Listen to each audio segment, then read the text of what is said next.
Later in the night, Auntie Patricia came. I looked at her, I was like, this cannot be right. She shouldn't be here.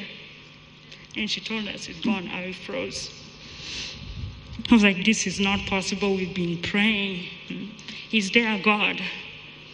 I told Tina, one of the personal assistants, that I just don't want anybody to talk to me about God, because if God was there, my father would not have died.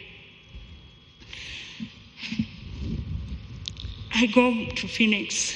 On my flight back to Phoenix, I cried throughout. I was like, how am I going to tell my 7-year-old daughter that her grandpa is dead? I braced myself. Some of my friends messaged me and said, you just have to tell her. So I approached her and I told her, Joanna, Grandpa is dead. And I asked her, Joanna, do you know what death is? Could you explain it to me? And she said, death is when you stop breathing, you're basically gone. But you go to heaven and then become our angel. And then she asked me, what about his money? I said, what money? She was like, Grandpa was the third most important person in Uganda, so I would think there has to be some kind of money. I said, Joanna, don't you think that's a bit insensitive? But what she said after was what broke me. She said, I will miss Grandpa a lot, but he's now in heaven with the angels. He's going to be watching over us, and it will be okay. My father was an exceptional man, and I'm just beginning to learn how much exceptional he was. All the stories, all the tributes have given me strength to stand tall, knowing that my father's left a great legacy for all of us to be proud of. I'd like to thank His Excellency, the President of the Republic of Uganda, for doing everything possible to see that my father's life was saved. And also for reaching out to me personally to extend his condolence. Thank you, Mr. President. I would like to thank Right Honorable Speaker for standing with me while I was in Seattle. I also, not only that, to extend our hand and to be our auntie, because she called my dad his brother, her brother rather. I also like to thank the Minister of Health, for coordinating the care and transition of care for my father to get the best care that he could possibly get. I'd like to thank Honorable Mao, Uncle Opio Lawyer, Chief Justice, for being there and standing strong by us. I want also to thank His Excellency, the Ambassador for the U.S. Mission, who did his work diligently to expatriate my father's remains here and supporting us. And a special thanks to Auntie Patricia. You were a trooper, and thank you for staying with my father and all the sacrifice you've made. Thank you, everyone, and members of Uganda for standing with us. Thank you. Thank you, Diana. This one is to our father. That your journey ends here. Unfortunately, you can only go alone.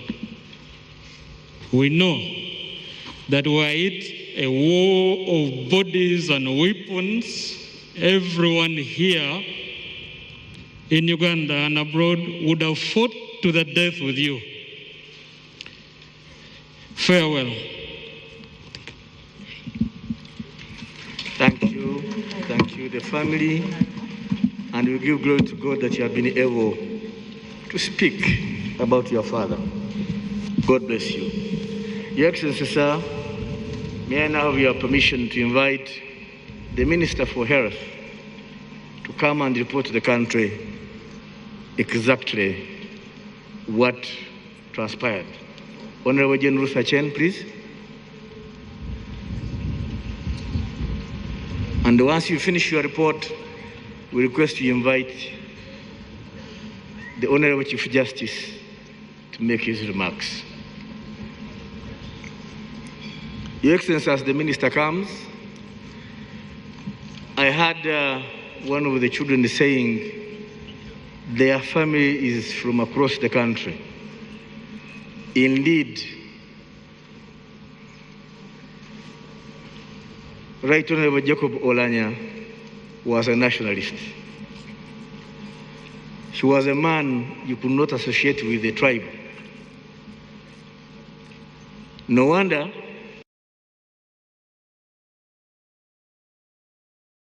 those to share his life are from across the country. We salute him, we salute his legacy.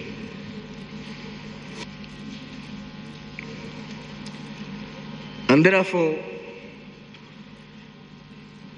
I'd like to take this opportunity to forgive all those that tribalized Right Honorable Oulanyah's death. May God forgive us.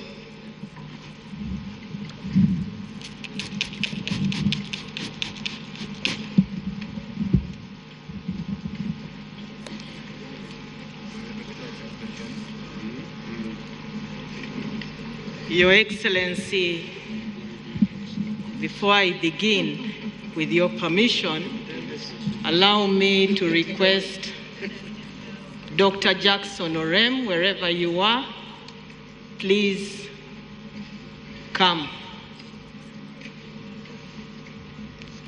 Your Excellency, the President of the Republic of Uganda, Your Excellency, the Vice President,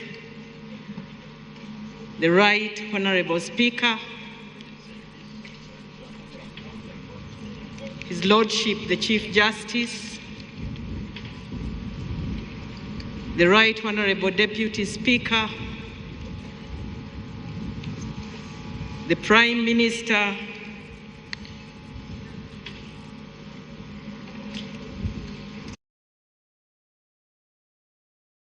ministers, members of Parliament, the clergy, the family, and fellow mourners. First, allow me to bring condolences to you, Your Excellency, and to thank you for taking care of the late Right Honorable Speaker, Jacob Lokori Oulanyah. And also in a special way, to thank the Right Honorable Speaker for all that they did to save the life of Oulanyah. Your Excellency, Dr. Jackson Orem is here with me because he knows the story of the late Speaker's life from the time when he fell ill, and I would like him to tell it in his own language, and thereafter I will conclude with the cause of death.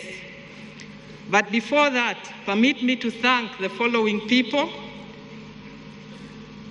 the former Minister for Health, Honorable Christine Ondoa, together with Reverend Canon Christine Nshimanya, who were one of the first people always with the late Speaker, praying with him, and they were the first to notify us when his illness got severe. I would like to thank the team of doctors in Mulago who took care of him, over 15 different doctors. Thank you very much.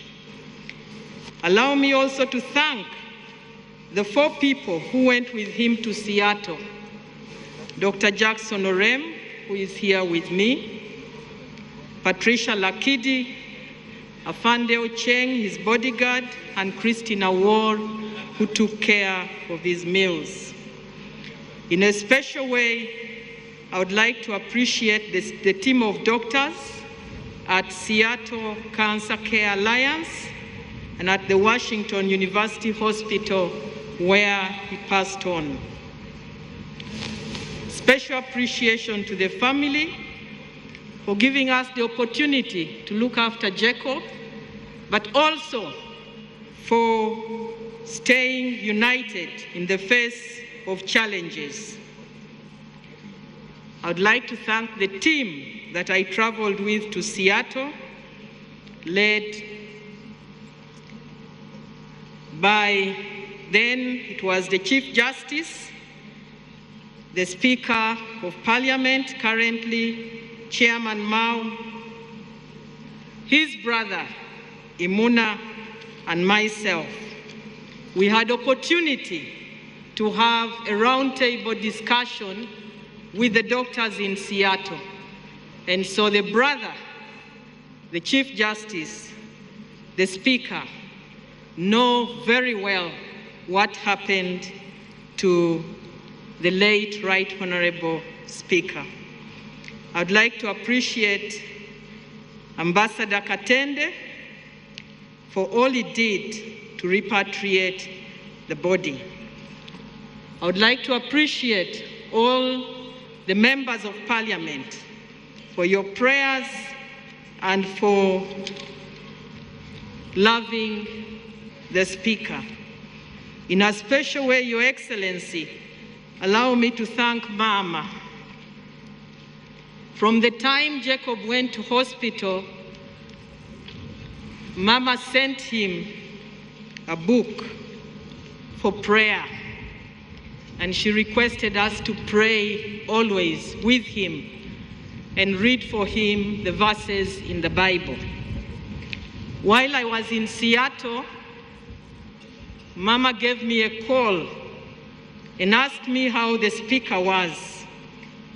I gave her bad news, but she told me, Jane, I refuse the report of the doctors. Let's believe in God. Thank you, Mama, for giving us that strength.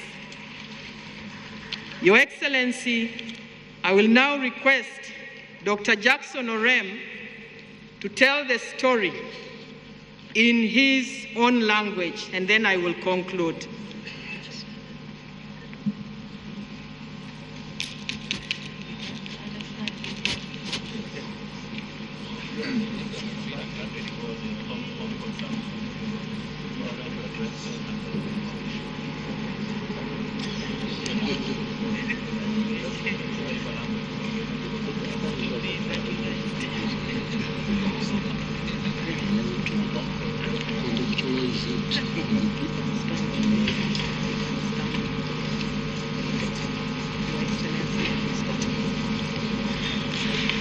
Your Excellency, the President of the Republic of Uganda, and the First Lady, all protocol observed, dear monarchs here present, through my Minister of Health, I would want to give what I consider a summarized statement of what happened since I got in touch with the late Right Honorable Speaker when he became ill.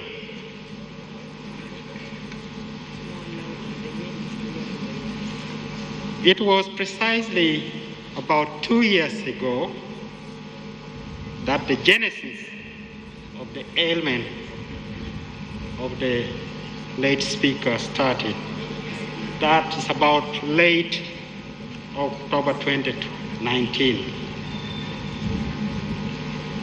The story goes, he discovered he had a lump on the left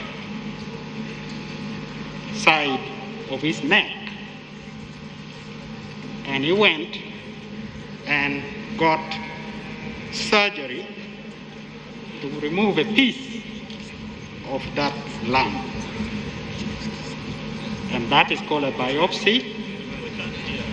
The result turned out to show it was cancerous. So what he did was to seek for a second opinion. But he did it privately.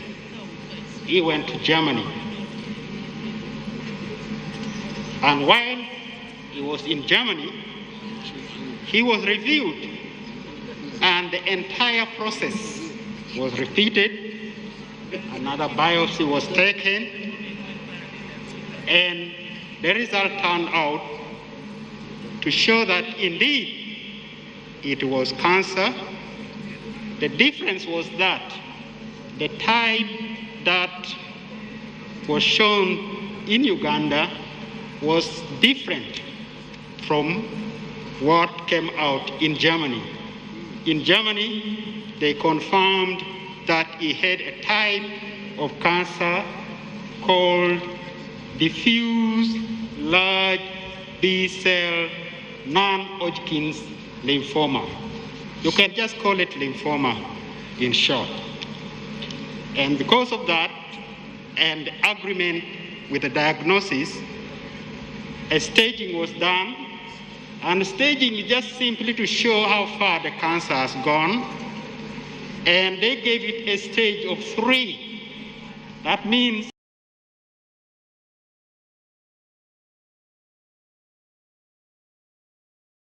opted for that treatment privately.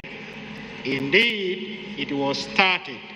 He was given counsel that this might take a while. It was going to take about 5 months. In our language, we say 6 cycles of treatment. That lasts about, actually, 5 months. And he was going to be getting it from that hospital in Heidelberg, in Germany.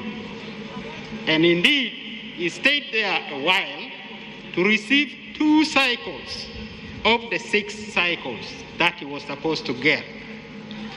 And then he came back to Uganda. But while in Uganda, that was around February now 2020, that was the time of the lockdown due to the COVID pandemic. And because of that, he could not actually go back to Germany to get his treatment from there. And when he called his doctors, the doctors simply advised him that without now you coming here, we would want you to get in touch very quickly with a qualified oncologist in Uganda so that your treatment can actually be continued from Uganda. And that was actually when he called me for the first time, and it was a very interesting encounter. I went to his home to see him. And when I went to his home, the first thing he told me was that, "Oh, Omera, that means my brother, I'm very happy to see you." I said, "I'm equally happy to see you." And what he said, "Let us go straight to business. I have a patient who has been diagnosed with a cancer called lymphoma, and it is stage 3. What do you think I should do?" I said, Omera, this is very simple. This is the disease where I am an expert. That is actually my area of expertise. And that is my area of research as well. So you show me, where is the patient? I want to see the patient immediately. He laughed. And then he said, "The patient is myself." Dear mourners, I nearly collapsed when he told me that. But anyway, since he wanted to know the prognosis of the disease, what it takes to treat the disease, we sat down and I told him that this is something which is treatable and it can be treated with the intention to cure. So we must actually do our best to make sure that it's cured. I also took a look at some of the information that he got from Germany, and indeed I agreed entirely with the approach that they were taking. One of the things that they said was that after completing the 6th cycle of the treatment, the next aim should be for him to undergo a treatment called stem cell transplant. And if that doesn't work, then we go on to do what they call gene therapy. That is now with the aim of making sure that he is cured of this disease. But in the first place, we need to continue with the cycles of chemotherapy that he was supposed to get. So we took over, we registered him formally at the Uganda Cancer Institute, and we constituted a team to look after him. We have been looking after patients with this type of diseases, and actually our outcome has been quite good, so we didn't see any reason to worry. So we started this treatment. We gave him the 3rd cycle, the 4th cycle, the 5th cycle, and the 6th cycle, and he was doing great. What we decided to do was that, indeed, in our practice, the person who stages the patient knows better how to restage or to look at the person after completion of treatment. So we had actually planned that he would go back to Germany. And those are the people who do what we call the restaging workup. And we thought by that time, the COVID lockdown would be over so that he could fly and go to Germany, and we would give him a full report on what we have done on our part as the Uganda Cancer Institute. Unfortunately, that was not to be, because the lockdown continued and Germany was closed. He could not go. So what we did was to increase for him an additional cycle and then do the restaging ourselves. And actually, our outcome was that he was in complete remission. That means we could not see any evidence of the cancer anymore at that time. And that was around May, June 2020. And because of that, we decided that now our focus should now be on the next level of his treatment, which is the stem cell transplant. And I told him that I'm available anytime. He can call me so that we start planning for that. But unfortunately, he got rather occupied with other duties, including, of course, the duties of Parliament.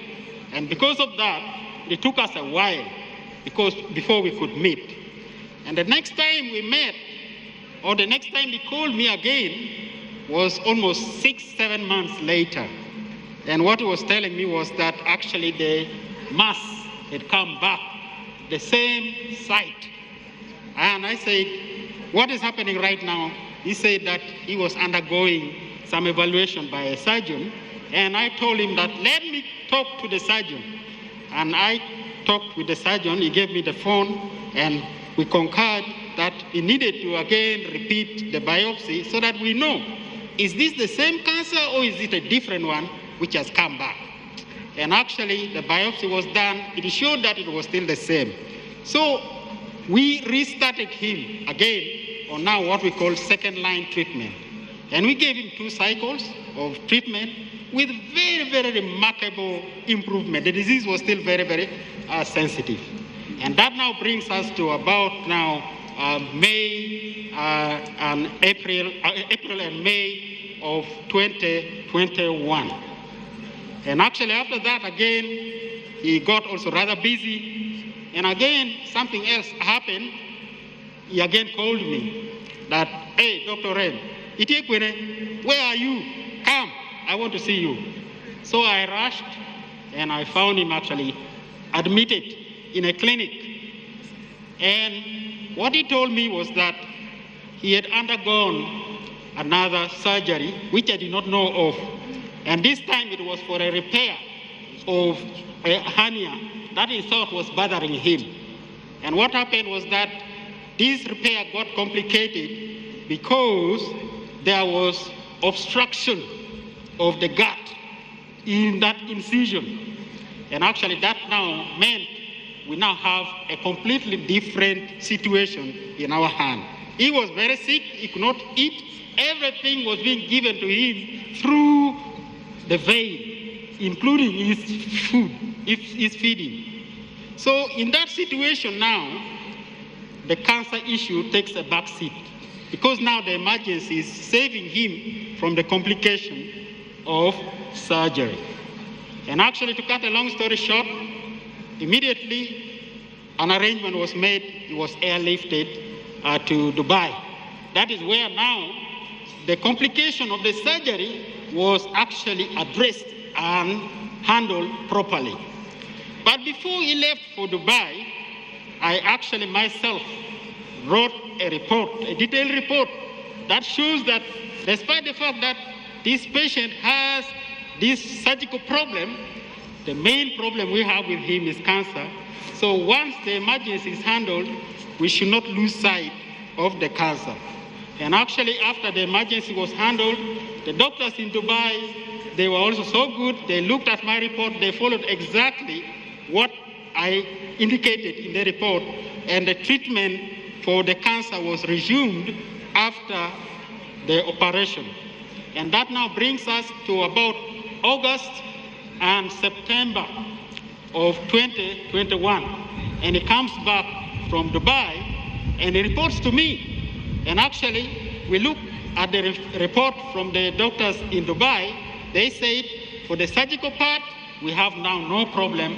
Now you concentrate on the treatment of the lymphoma.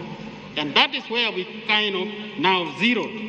And it came to October, we had given him an additional 2 cycles. And he told me that he was going somewhere. And again there, our communication broke. So that is now from October.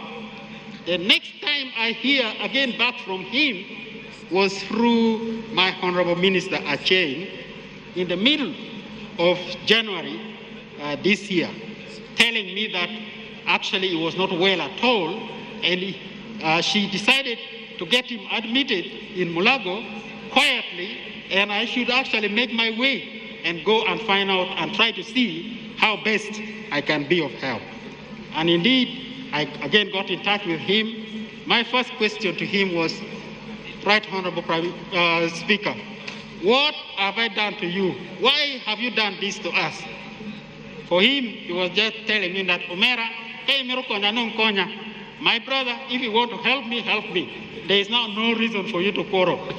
Anyway, so what we decided to do was to constitute now a wider team, because now we have the complication of the surgery still lingering. We have other issues now coming in. We also have the cancer to handle. So we have a lot on our plate. And indeed, actually, we constituted a team. We worked very, very hard to the extent that actually he could improve and be in a position to travel abroad. Now, that is also another story that I need to bring to you, Your Excellency, that we do have actually very good centers outside of the country with whom we can collaborate to do some of the things that we are doing. And this is one of the things we have been doing for a long time, and we do know who can do what around the world. And I want to really thank the late Right Honorable Speaker for actually accepting the advice that I gave him, because there were so many options that were being given to him for the treatment. And the one that I gave him, I told him, I said, I have collaborators with whom we can actually retrace the step that we had planned for your treatment. For instance, now, we have exhausted the first-line treatment, we have exhausted the second-line treatment, so now the options that are left for you are only 2. There is the 3rd line and the 4th line. And all these, they are a bit experimental, but there are some of them that are approved that we can go for. So the only place I know that I can vouch for that we should go to is in Seattle at the Fred Assiston Cancer Research Center and the Seattle Cancer Center Alliance, with whom I've really developed a very long relationship, and I can be accountable to them. They can also be accountable to me. And he agreed, and that is how actually we ended up in Seattle. But unfortunately, when he reached Seattle, there were also other issues, because the plan was already drawn that, yes, after the long travel, let him stabilize, and after stabilizing from the travel, the effect of the air travel, then the next thing we are going to do is to test the type of the cancers to see whether they can actually match with these two types of treatment that we have. That is the stem cell transplant and then the gene therapy or the CAR therapy, which is really now the topmost in as far as treatment of lymphoma, like the one he had, is concerned. So when now he reached there, the stabilization went very well. He actually got better. Actually, by the time I left to come back, I spent 2 weeks with him in Seattle.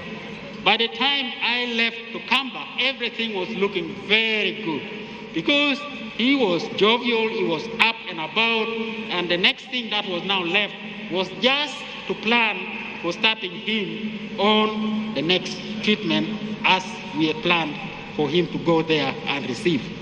Unfortunately, he started developing fevers and investigations were done. He started getting weaker, and then they found out that he actually has viral infection, which was overwhelming, and also some bacterial infection.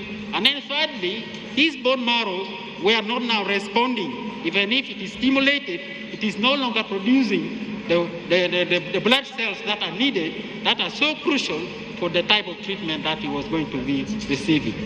And that is actually when now his condition started going down. And the last I received from the people in Seattle, this is now what I'm going to read as my final remark, is just there is not much now that can be done because all our plans cannot now be achieved, because if the bone marrow is not working, then where are we going to get the stem cells from? If the fever cannot be subsided, the viral infection cannot be controlled, a viral infection called cytomegalovirus or CMV cannot be controlled, then how are we going to now go to do stem cell transplant, which actually requires a lot of immunosuppression and then also a lot of other measures that by themselves can depress the immune system. That is the reason why he never got on to now the true treatment that we had wanted him to undergo, that in our hearts of hearts we thought was going to actually be the magic bullet that was going to cure him. And that was not to be. And actually, precisely on the 19th of March at 8:50 a.m. our time, that is when the Right Honorable Jacob Lokori Oulanyah actually died. That is the brief history, as my Honorable Minister said, in my own language. But I feel that if time was on our side, the history, the result, the outcome of this disease would have been very, very, very different. But unfortunately, that is how it has ended up. I don't have much to say. What I can say is that the cause of death, as read in the Parliament of Uganda by the Minister of Health, is very accurate. I corroborated it with my colleagues in Seattle. That is what caused death, and there is no other issue that we should think about. The colleagues on the other side also thought that if it was so that there were other issues that they suspected, they would have subjected him to test for those other issues. So for now, the accurate cause of death is just what the minister said in Parliament, and personally, I don't think there is any other cause that we should be thinking about. I want to thank you. Back to my Honorable Minister.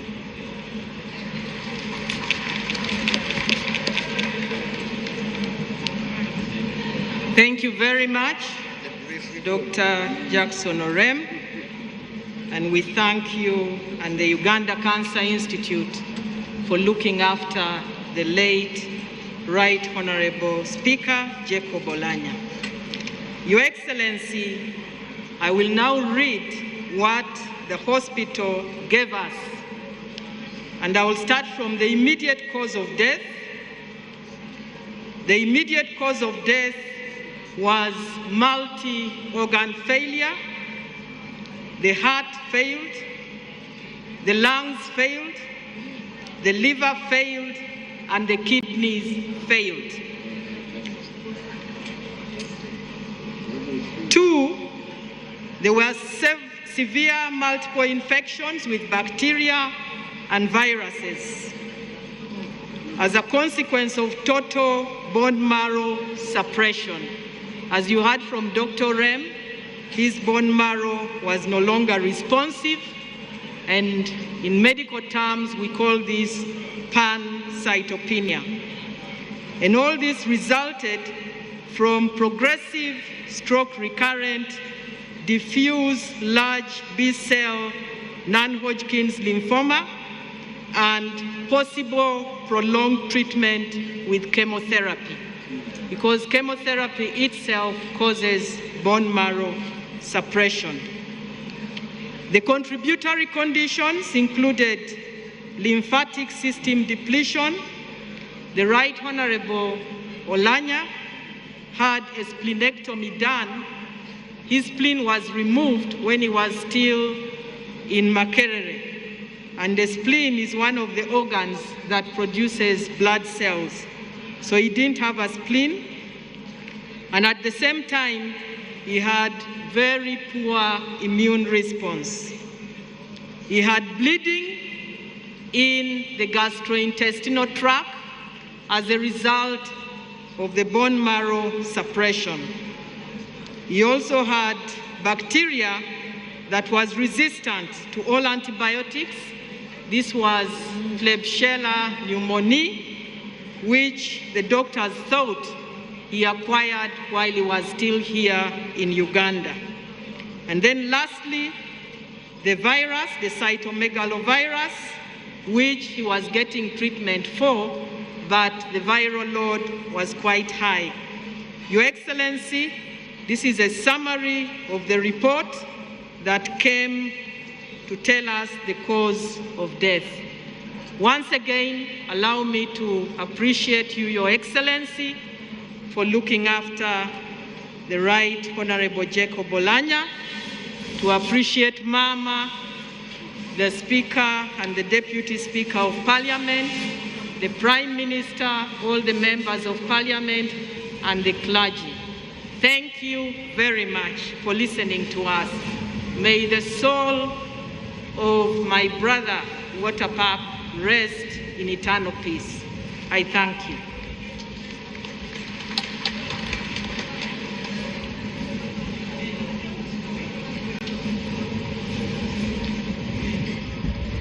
I have been requested to perform a noble duty.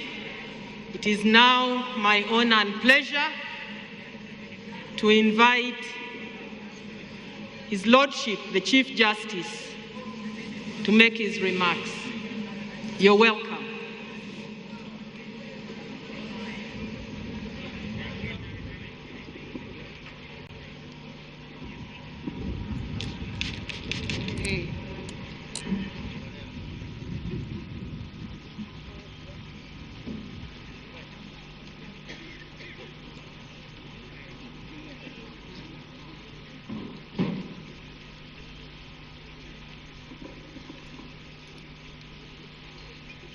Excellency, the President of the Union, Firstly, among my generals, Excellency, the Vice President of the Republic of Uganda, Honorable Speaker of Parliament,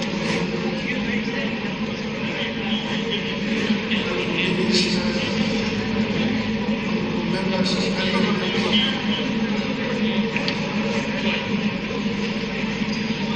senior members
I left them at home.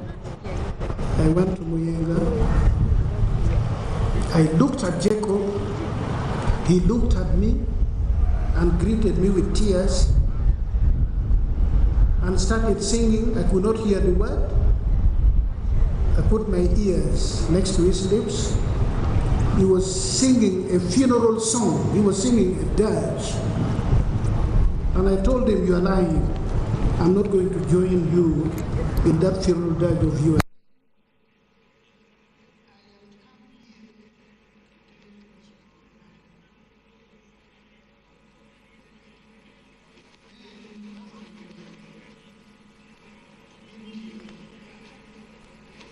Don't go to sing a funeral dirge.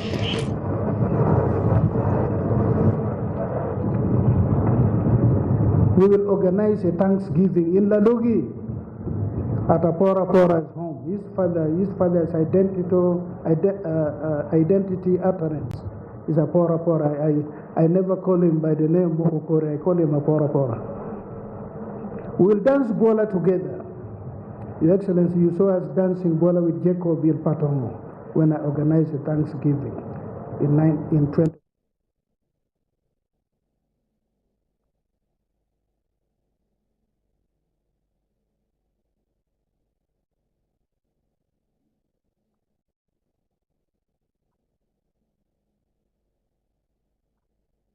Tell me if you die in the house, he will ask me what happened to your younger brother. And I will have no answer. Your father will call me wicked. How can your brother die in the house when you are there? I gave him to you and said, is your younger brother, now guide him in leadership. What did you do? So what do you want me to do? So I said, I have come here. I want you to tell me we are going to hospital. He said, Wachero, meaning we'll go. Then I turned to the Deputy Speaker then and said, he has accepted, we are going, let us go now. But the doctor said, we have to make special arrangements and we take him tomorrow. That's how we ended up in the women's section of the hospital. And Your Excellency, you gave so much support. You were so concerned. I remember when he was taken after my rebuke to him, and he was taken to Mulago, you were so categoric. He said only 3, apart from his doctors and the people who attend to him, only 3 people must see him. That's myself, the Deputy Speaker then, and Honorable Minister Jane Ruth Aceh, to avoid possible contamination and exacerbation of the infection you were suffering from. I really want to thank you for this. That was evidence of concern, over and above the direction that everything that can be done should be done to save the life of Jacob. I can never thank you on that enough, but it was Jacob's day. Even this lapse on his part, the one which Dr. Rem is talking about, that he would come after several months, it was his day. It's a painful thing. This is how I look at death. I always say, God has got a book so huge, it extends from the earth up to heaven, and heaven is so far away that we don't know where it is. And he keeps on opening a page each day. If your name is on that page, which you have spent on that day, you will go. Even the best doctors will not help you. So 19th, which was 20th here, of last month was Jacob's day. We glorify God for that. What I want to speak about is post-Jacob. Your Excellency, in my Acholi tradition, he who has children does not die. She who has children does not die. So, yes, Jacob is dead, but he's not dead because he left behind children. What in the Western world, they will name towers after you, they'll name roads, they'll even name mountain heights after you so that you live forever. But for us, it is the children that will continue your line. That is the African tradition. And it is because of this that we have set up a foundation which has a Jacob Oulanyah Education Trust Fund. This fund has one main purpose: to ensure that the children of Jacob Oulanyah, yes, will know that Jacob is dead, but they will live knowing that that is not the end of the world for them. They've already introduced 2 of his children who are studying outside Uganda, one in Scotland, one in Arizona in the United States. The 2 younger children who are in the United States of America.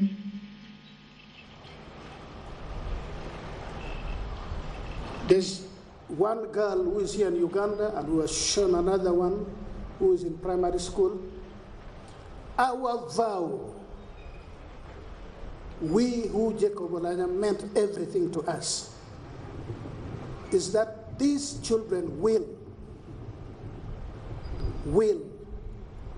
continue with their education where they are now. The children of Jacob Oulanyah will continue with their education to the highest level of their achievement. The can miss the physical presence of Jacob Oulanyah. But because Jacob invested in friendship, in people, we will pay back to Jacob Oulanyah through his children. We'll do everything and anything that is lawful to ensure that Jacob Oulanyah's children will weep but also smile. And I call upon everybody, those have seen the attributes, those who were touched by Jacob, and on this, there is no affiliation, political, religious, name it. Let us pool our resources together, and that's the only way we can prove that Jacob Oulanyah was indeed what each one of us has said he was. I ask the Lord God, whom I quarreled with on the day Jacob died. I said, God, why? Why? And it is in my tradition to quarrel with God. So I quarreled with God and said, why? Many people have gone out and come back alive. Why mine? Why should mine come back in a coffin? But now God has given me the strength to say, I have left you alive. We will all laugh at you if Jacob Oulanyah's children suffer. And it is my personal vow, it's our collective vow, those of us who are close to Jacob Oulanyah, that his children will not suffer. May the good Lord take his soul and keep him in eternity. Thank you.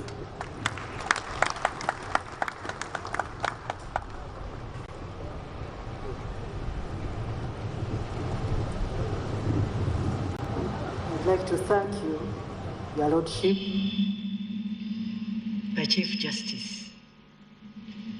Through such eulogies, we get to know so many things that we did not know about our loved ones. Your Excellency, at this juncture, I would like to call upon the Minister for the Presidency, who is the Director of Ceremonies for this occasion, come and make some remarks, and then he'll do the needful for the rest of the function.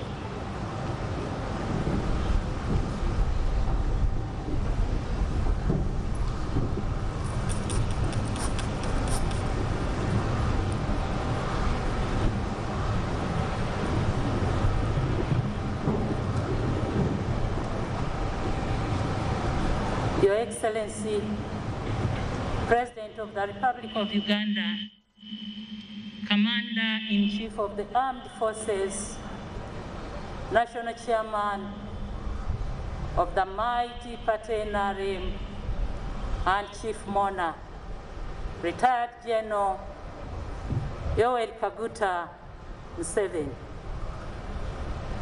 the First Lady and Minister of Education and Sports, Mama Janet Kataha Museveni, Her Excellency the Vice President of the Republic of Uganda, Retired Major Jessica Aluko Rose Pell, the Right Honorable Speaker of Parliament of Uganda, Anita Monk, His Lordship the Chief Justice, Alphonse Owiny-Dollo, the Right Honorable Deputy Speaker, Thomas Tayewa, His Lordship the Chief Justice, Richard Butera, the Right Honorable First Chairman of the NRM Party, Retired Brigadier General Alhaji Moses Chigongo, the Right Honorable Prime Minister, Robina Nabanja, the Right Honorable NRM Secretary General, and all SEC members present, all the ministers and ministers of state, visiting delegations from East African community and other beyond, all the traditional leaders present, all the religious leaders present, the Inspector General of Government, Honorable Betty Kamiana Misango, chairpersons of constitutional commissions, permanent secretaries, service chiefs, and all other mourners, ladies and gentlemen. Your Excellency, at this day of national mourning, you are also joined by 8 specific delegations as stated below. The Republic of Kenya, led by the Right Honorable Speaker of the National Assembly, Justin B.N. Muturi. Your Excellency, I request the delegation to stand for your recognition.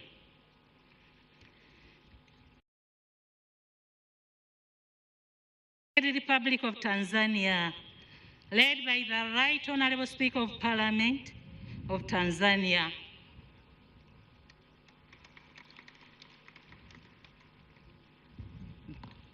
The Republic of South Sudan, led by the Right Honorable Speaker of the National Assembly.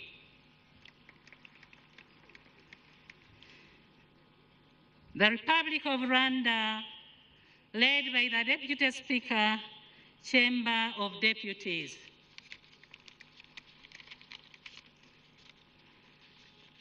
The Democratic Republic of Congo, led by Honorable Tabu Makusi as leader of delegation. The East African Legislative Assembly, led by Honorable Gasingiza Oda.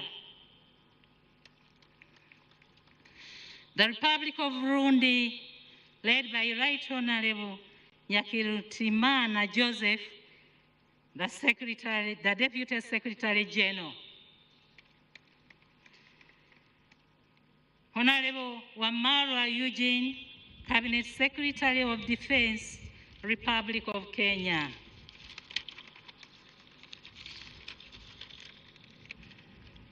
Your Excellency, below is a list of diplomatic corps: Eritrean Embassy,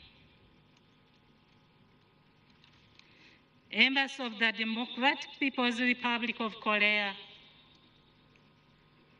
Embassy of the Republic of South Sudan,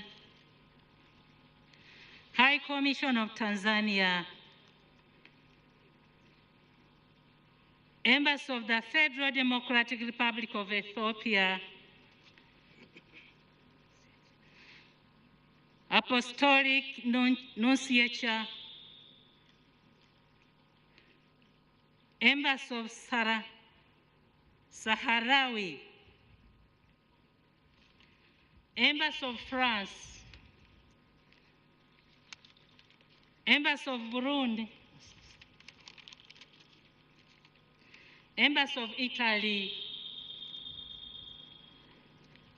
Embassy of Germany, Embassy of Japan, Royal Embassy of Saudi Arabia, British High Commission, Embassy of Somalia, High Commission of Rwanda, Embassy of the People's Republic, China, Embassy of Ireland, Embassy of the Democratic People's Republic of Algeria, Embassy of Libya, Embassy of the Democratic Republic of Congo, High Commission of the Republic of Kenya, Your Excellency, below are heads of international organizations, Resident Coordinator of the United Nations,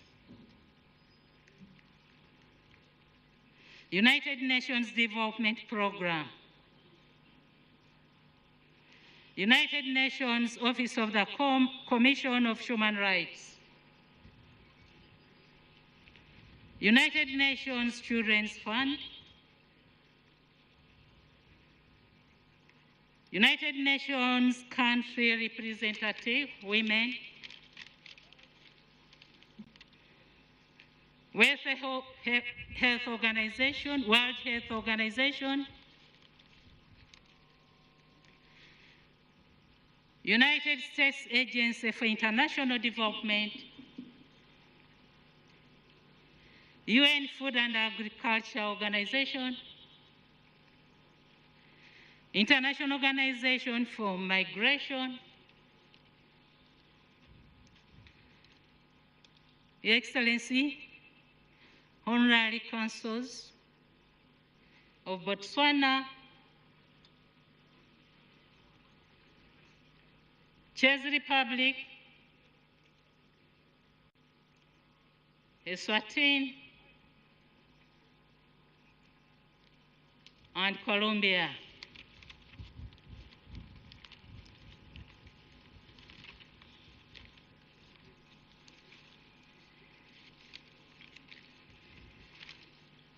Your Excellency,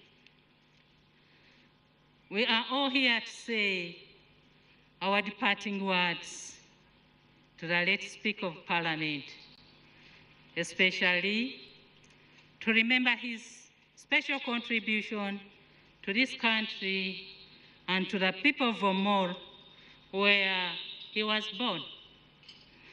In life, Jacobo united Ugandans, and now in his death, he has even united us the more.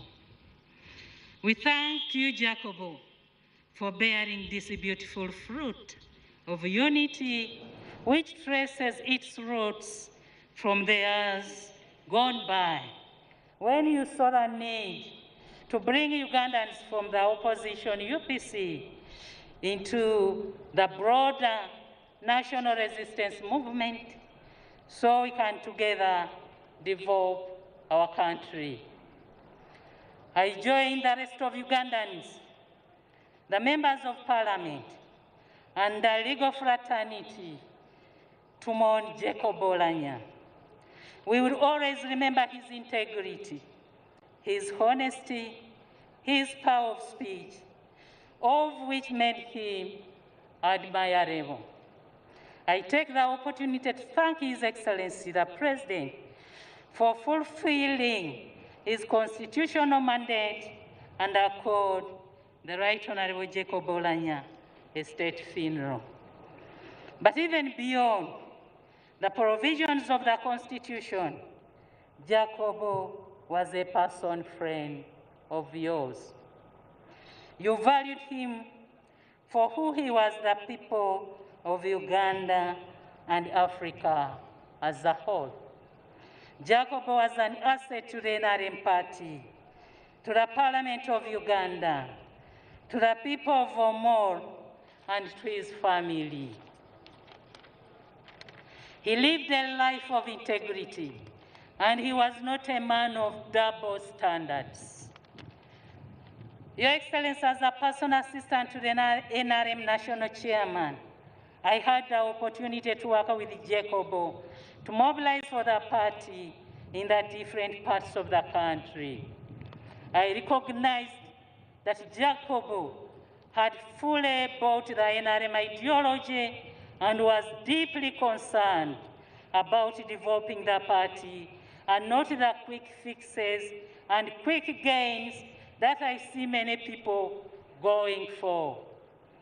He loved the NRM with all his heart, and he wished every Ugandan to embrace unity, to work towards a single goal of development.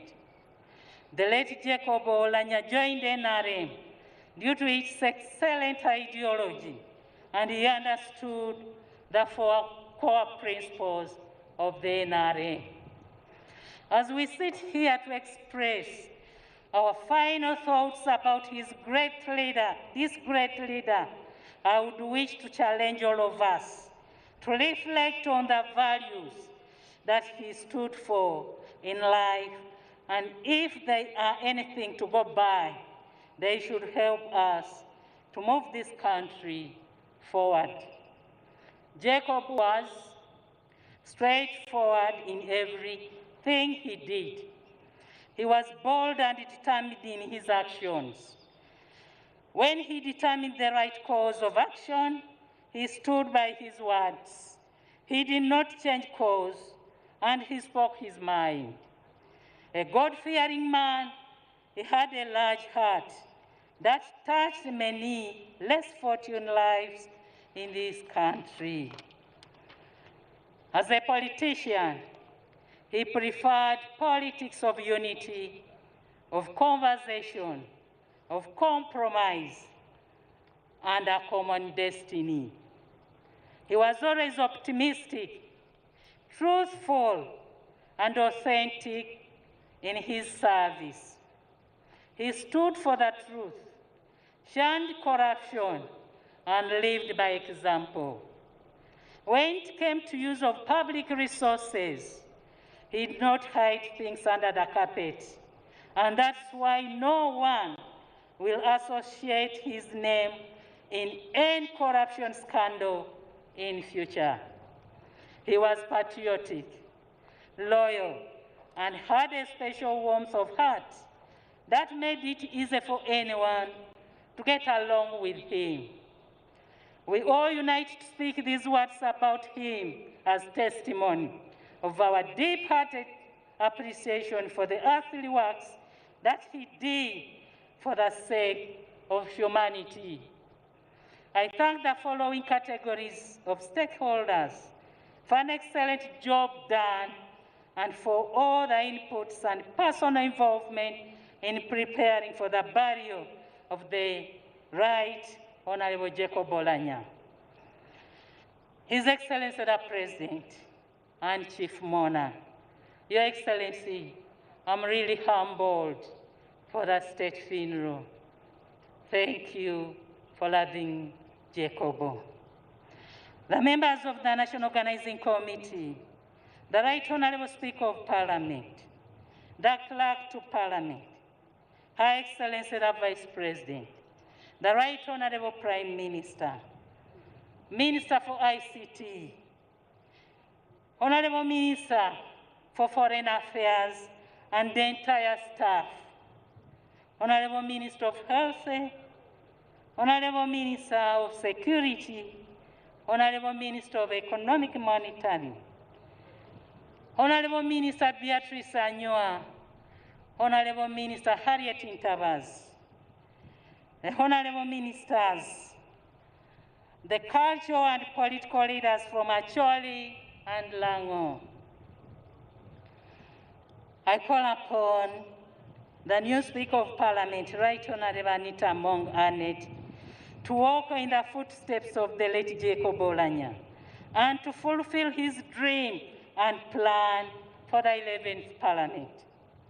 If you will do this, Ugandans will not so much feel the gap that has been left behind by Right Honorable Jacob Oulanyah.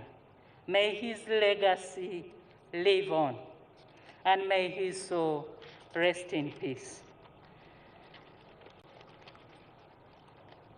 Sir, the Chief Mourner, we intended to have many testimonies about Jacob's life today. However, we have been informed that the helicopter carrying the body to Mor will leave at exactly 4 o'clock and make a return journey. This means that we can only have a few testimonies due to time factor. With your permission, sir, I apologize for this adjustment.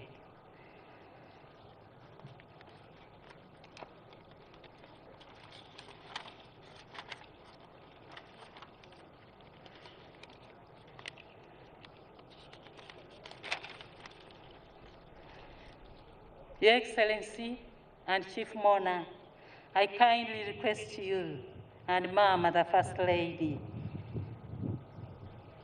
to sign on the portrait of the fallen Right Honorable Jacob Oulanyah.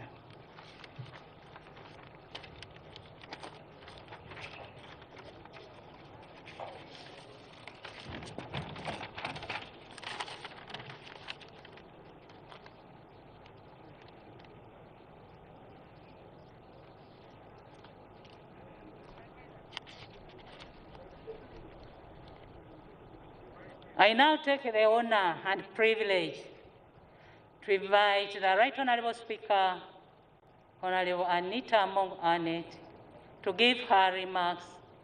Thereafter, she will invite Her Excellency the Vice President, who will then invite His Excellency, the President of the Republic of Uganda, and Chief Mourner.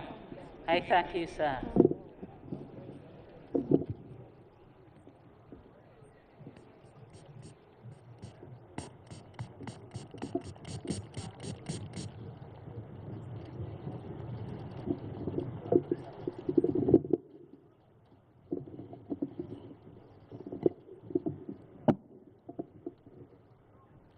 His Excellency, the President of the Republic of Uganda, and Mama Kataha Museveni, the Mother of the Nation, Her Excellency, the Vice President of the Republic of Uganda, the visiting Right Honorable Speakers of the East African Community, His Lordship, the Chief Justice, the Right Honorable Deputy Speaker of Parliament of Uganda, the Right Honorable Prime Minister of Uganda, Honorable Ministers, members of the Diplomatic Corps, my colleagues, the Honorable Members of Parliament of Uganda in the 11th Parliament, members of the family of the late Jacob Oulanyah Lokori, the clergy, the different families that the Right Honorable Oulanyah belonged to, that include the Bikers Association, the Rotary, the Religious Fellowship Associations, ladies and gentlemen. The country learned with profound shock the sadness of the tragic death of my brother, friend, mentor, Right Honorable Jacob Oulanyah, a Speaker of the 11th Parliament, which occurred on 20th March 2022. For us who had had an opportunity to work with him, he had very different attributes that included being a man full of humor, full of energy. He had the zeal and executed his duties with the utmost diligence and dedication. We shall greatly miss Jacob. Our sincere condolences go to the President of the Republic of Uganda for the loss of his son, and to Mama on the loss of Jacob. I saw how Mama was depressed. I still recall the call you made when we were in Seattle, and you said you don't believe in the medical report. You believe Jacob is going to be fine. We know what you're going through, what the country is going through. We all appreciate, and we are all going through that. May God heal your heart, Mama. I also want to thank the President and the SEC members for making Jacob achieve his dream for fulfilling the 2011 promise, the 2016 promise of Jacob becoming the Speaker of Parliament of Uganda. Jacob has died a happy man. As you're all aware, the supreme law of the land of the Constitution, we are bound by the provisions of the Constitution not to hold any sitting of Parliament when the seat of the Speaker is vacant. That is under Article 82 of the Constitution of Uganda. We were therefore forced to have election before we could mourn and bury our friend, our leader, a father, a brother, a mentor, and my twin brother. This is against our cultural beliefs as true Africans. That is being insensitive. But as said before by the church, we as Parliament, we are going to correct that law. Your Excellency, the Bible says, we shall know them by their works. And indeed, the whole nation, friends within and outside the country, are mourning Jacob. And they are mourning Jacob because of his works. I still want to repeat, my colleagues from Kenya, Right Honorable Muturi, we want to thank you so much for coming. Your Excellency, Honorable Muturi is also a presidential candidate.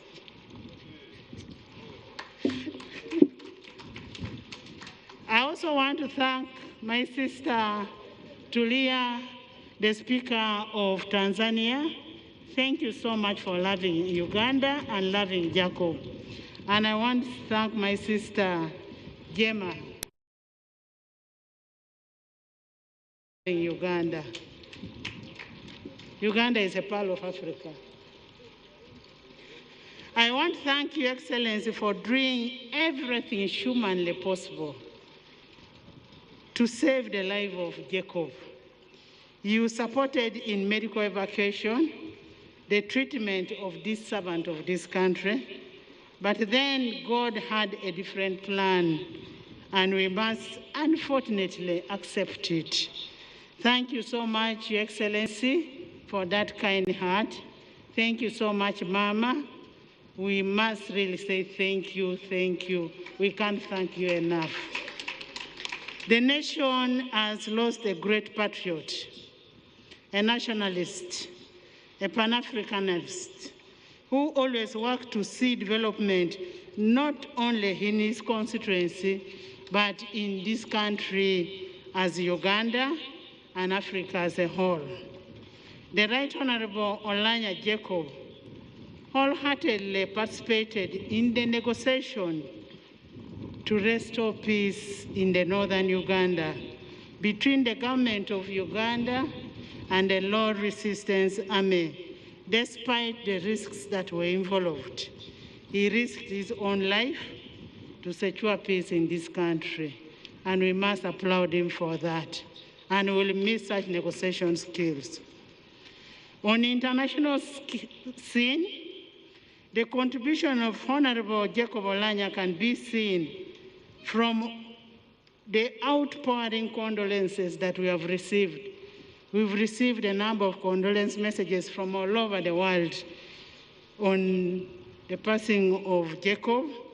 He made a great contribution on international bodies, especially the African, Caribbean, Pacific, European Union, ACP-EU, to which he led a delegation of Uganda during his time of Deputy Speaker in the 9th and 10th Parliament. He was a great champion of human rights.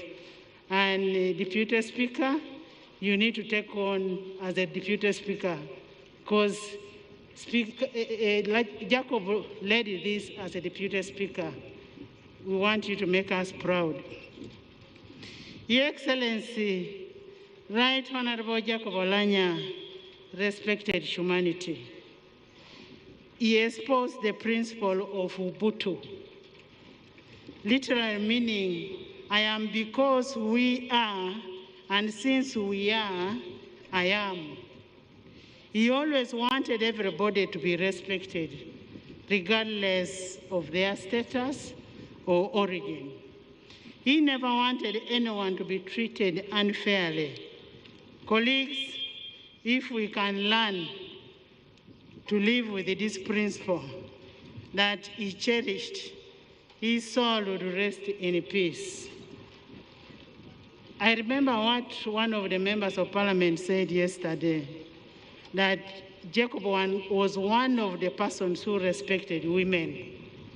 I remember when you had a meeting with him and he told you that, Your Excellency, if the person who was disturbing him was a woman, was a fellow man, they would have sorted out their things. But that was a sign of respect to women. We must thank him for that. For the several times Right Honorable Jacob chaired the House, he made sure that every member who had an issue to raise was heard. A good example is when a member sought leave of Parliament to introduce a private member's bill.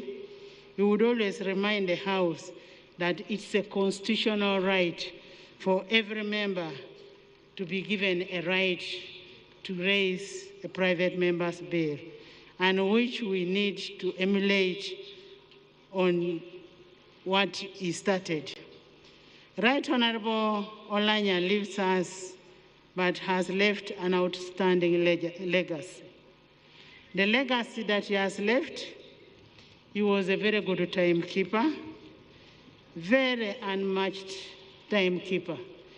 2 is 2 for entering the House. Even if there is one member of Parliament, he would always be in the House at that time. Your Excellency, yesterday we paid tribute as Parliament of Uganda. We had almost all members of Parliament of Uganda in the House. And we made a resolution that for us to promote the legacy of the Right Honorable Jacob Oulanyah, the Speaker of Parliament Emeritus, Parliament agreed to contribute to the foundation, to the Education Foundation Fund, and we agreed to contribute 554 million shillings to the foundation account, which money is going to be managed by the Chief Justice. As he had already said, there is a foundation account.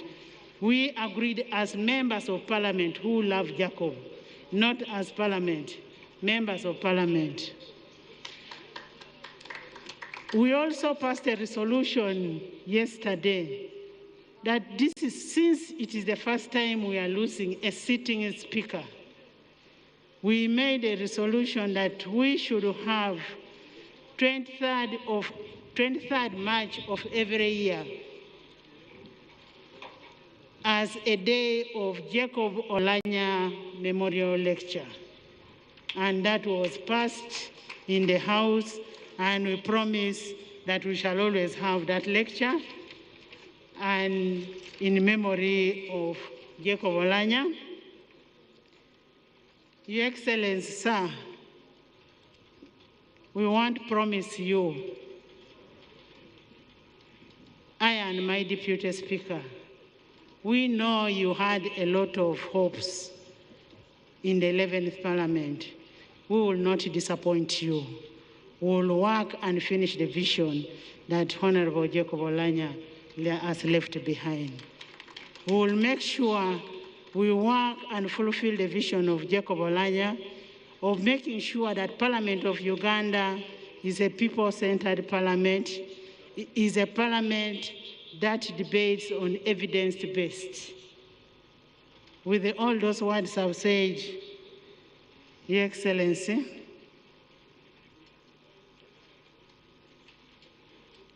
have the noble honor to kindly request you to come and address the nation on the loss of your son, the Right Honorable Speaker of Parliament, and may the soul of the Right Honorable Speaker rest in eternal peace.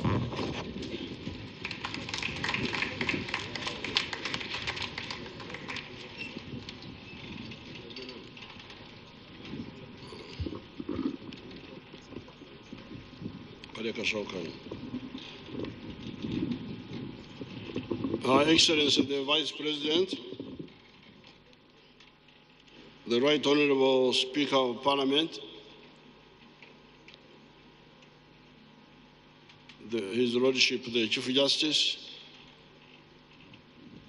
all other leaders,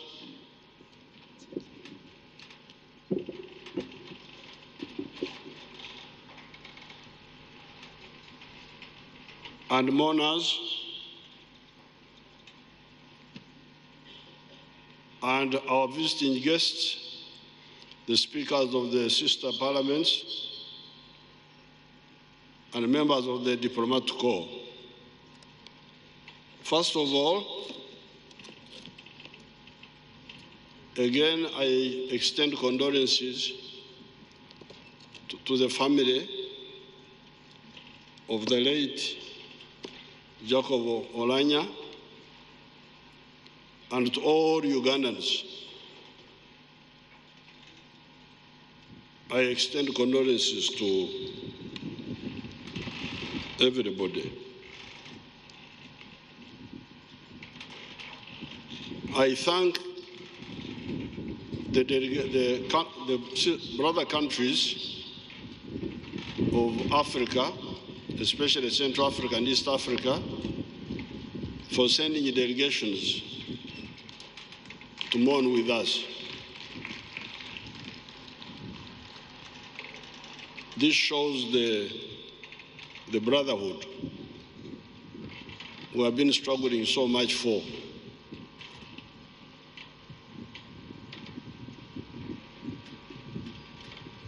I have my small Bible here,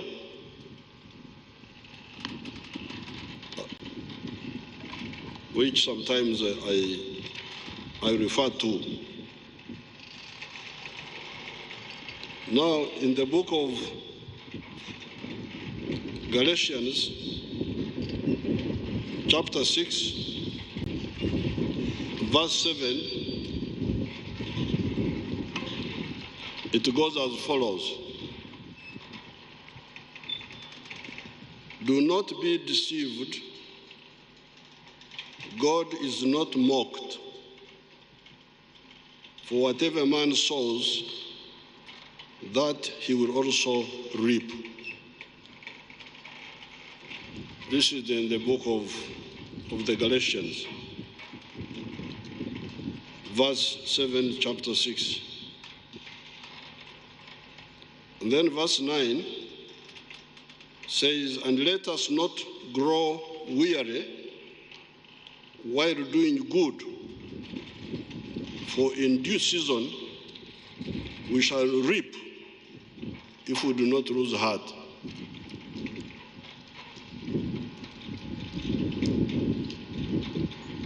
When I see what the late Jacob Oulanyah has been able to achieve in the form of contribution, I remember these verses in the Bible. Whatever man sows, that's what he reaps. And if you don't give up, in due season, you will be rewarded. By 1962, the politics of Uganda were based on sectarianism. Sectarianism of religion, sectarianism of tribes, and looking down upon women. That's how Uganda had become a failed state. You look at the breakup of the Kabaka-Yeka UPC alliance, 1964. You look at the failure of the East African Federation, where Uganda was one of the contributors for the failure. You look at the crisis of 1966, the conflict between Mutesa and Obote. All that was due from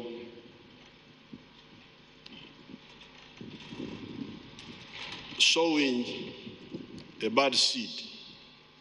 Whatever you sow, that's what you reap. Now, by 1965, some of the youth who were part of the old political parties coalesced and formed a new line. The new line was that instead of emphasizing identity, I am this tribe, I am that tribe, I am this religion, I am that religion, this one is a woman, this one is a man. This new group evolved 4 principles, which you know. Because our issue was, how do we create prosperity for our people? And we said, you cannot create prosperity for the people if you don't unite people. Because prosperity comes from producing a good or a service, and you sell it, and you get money, and you are able to look after your family. So how would you be prosperous if you don't have a united country? If you are breaking the country into tribes and religious groups. Secondly, how will you be prosperous if you do not work for the integration of the African market, so that we have got a big market where people can sell what they produce and get income? It is amazing how Africans worship other countries which have managed their affairs well, but they fail to see how they can improve their own situation. We find so many Africans going to the United States, because the United States is a huge, united country with a big market. You can go from New York to California 4 hours, or is it 8 hours? It's one market. And that's how businesses do well there. But when they come here, they talk of tribes and religion and gender chauvinism. Why don't you copy what is good from others? China has come up now. It has overtaken the smaller countries of Western Europe, UK, this other, France. China has overtaken them. because they are a united big market.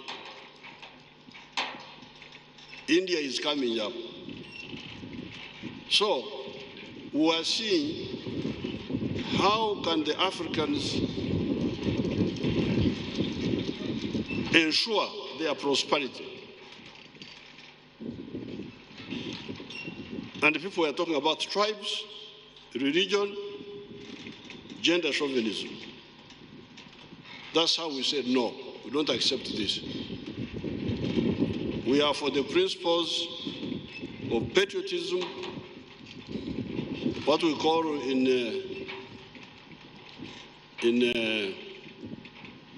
Swahili, uzalendo, the unity of the country. We are for Pan-Africanism, the unity of Africa. We are for socio-economic transformation and for democracy.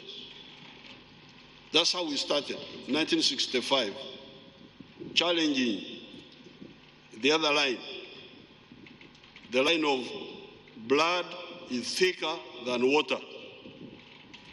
That's what they were saying. The Banyankole say, Mtsiwanyu Nekurunda, meaning that the hyena from your area, even if it is eating you well, it will eat you better. And we said, no, a hyena is a hyena, whether it is from your area or not. So, people thought it was a joke. But now, when you see our new leaders who have come up, like Oulanyah, I did not know Oulanyah. These are young people. Oulanyah was born 1965. When I was in S5, 20 years old, I called him my son, Warder. But because of this line,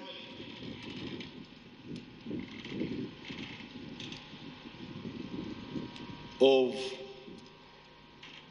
whatever man plants, that's what he will reap. By planting the message of unity, all these young leaders, you see them coming up. Oulanyah, other young people now, like the Vice President, like the Speaker who was speaking here, they come up. Because of the good seed.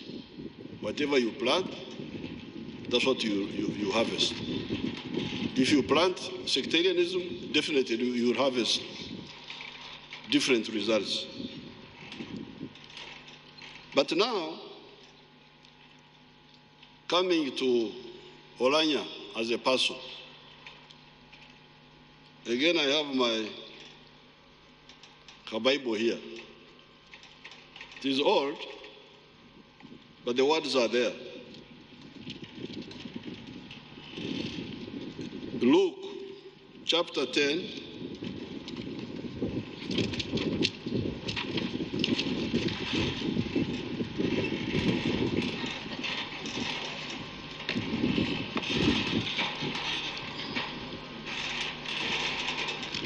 Luke chapter 10,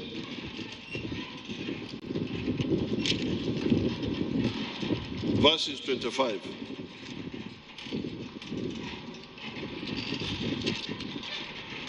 And it says, and behold, a certain lawyer, lawyers of Anangi, a certain lawyer, but lawyers, be careful of lawyers. A certain lawyer stood up and tested him, saying, Teacher, what shall I do to inherit eternal life? He said to him, "What is written in the law? What is your reading of it?" So he answered and said, "You shall love the Lord your God with all your heart, with all your soul, with all your strength, and with all your mind, and your neighbor as yourself." And then he said to him, "You have answered rightly. Do this and you will live." But he, wanting to justify himself, said to Jesus, "And who is my neighbor?" Then Jesus answered and said, "A certain man went down from Jerusalem to Jericho and fell among the thieves, who stripped him of his clothing, wounded him, and departed, leaving him for dead. Now by chance, a certain priest came down that road, and when he saw him, he passed by on the other side. The priest did not help. Likewise, a Levite, when he arrived at the place, came and looked and passed by on the other side. But a certain Samaritan, as he journeyed, came where he was, and when he saw him, he had compassion. So he went to him and bandaged his wounds, poured in on oil and wine. He set him on his own animal, brought him to an inn, and took care of him.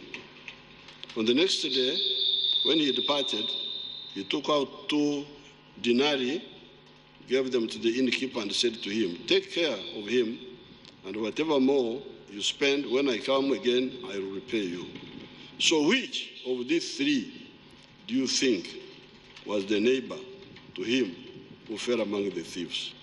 And he answered, "He who showed mercy on him." So this is Oulanyah. When you solve people's problems, when you are a brother and a sister to other people, you become the good neighbor. In other words, in other portions of the Bible, they talk of, we shall know them by their fruits. We know people by what they did. Now, Oulanyah, you have heard people talking about him. He was young, but he had already made impact. We in the NRM, I think we first dealt with him when he was on the legal committee of Parliament, although he was still in the opposition. And that's how we started seeing that he was somebody of potential. He was able to break away from the sectarian politics of the opposition, because you know the opposition, the way they have been pushing. But he broke away and saw where there was some good light and came. And when he came, he made very big contribution. Now again the Bible.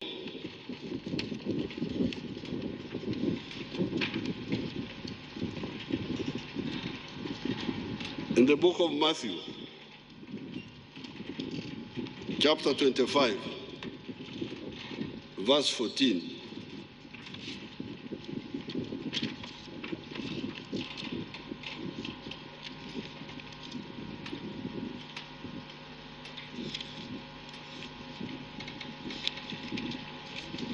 I'm quoting the Bible because that's the one I know a bit about. I would quote the Quran if I knew much about it, but I'm sure Aichigongo will, when time comes, he will be able to get the equivalents from the Quran. I'm sure they are there. So Matthew chapter 25, verse 14. I don't have to read it. If you are Christians, you would have heard of the story of the talents. For the kingdom of heaven is like a man traveling to a far country who called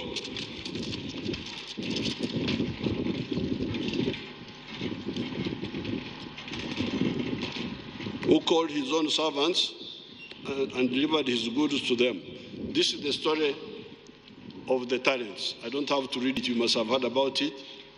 There are those who multiplied the talents and their master was happy with them, and there are those who did not use their talents well and their master was not happy with them. Now, this is Oulanyah again.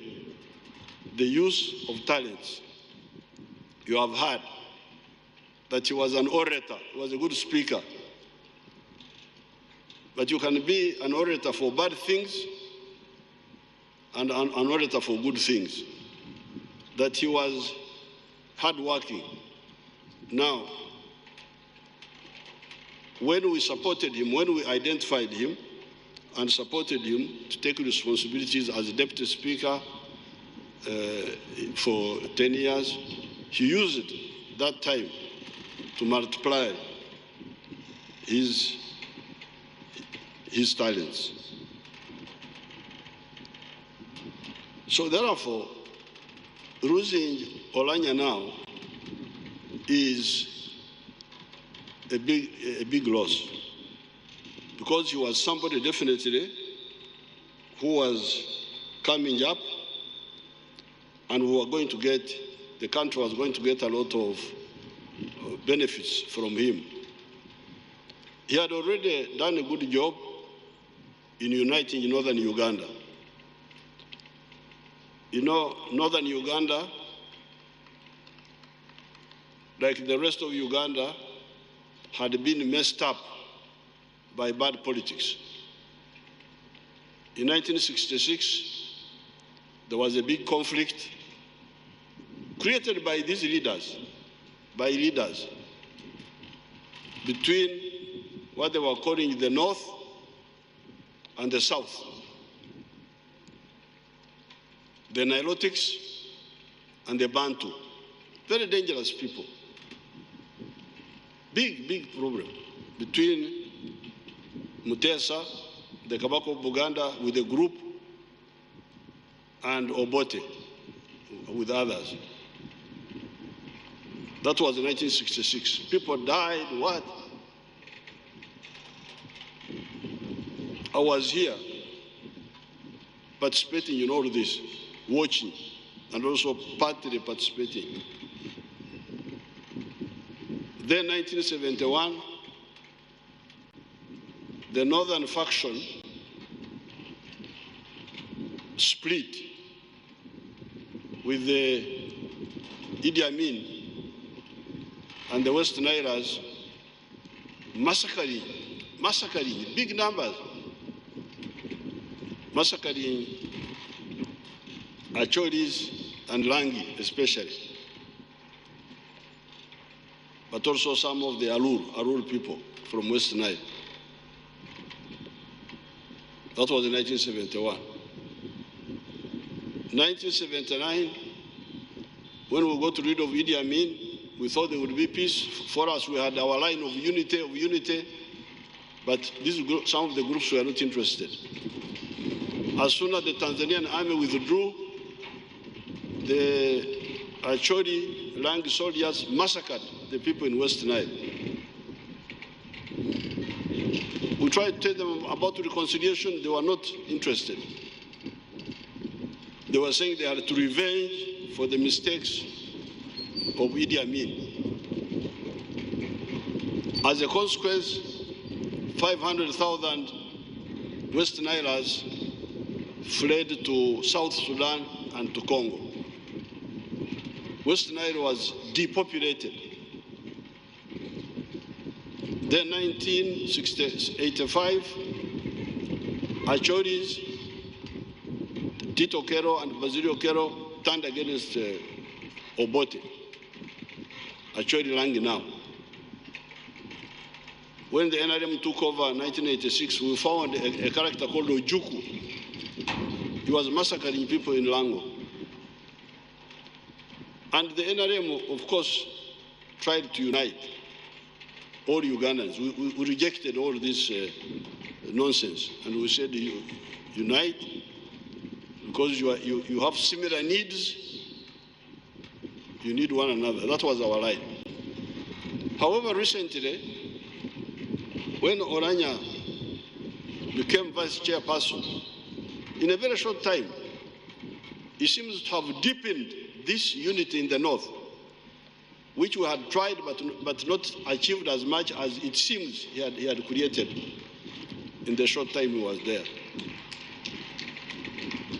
So really, I need to salute Oulanyah and commend him as an example to you people. But again, I don't want to hear talk of northern.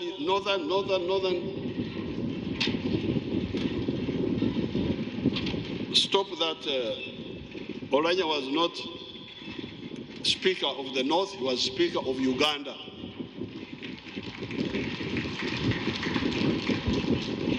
So when you hear opportunists,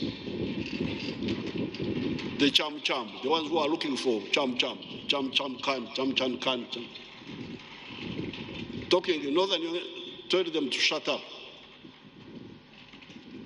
Oulanyah was Speaker of Uganda. NRM supported him, not because he was this group or that group, but because he was a good cadre.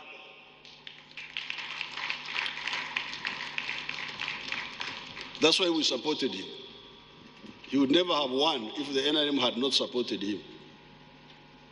And they supported him because of his patriotism and his Pan-Africanism, not because of clans.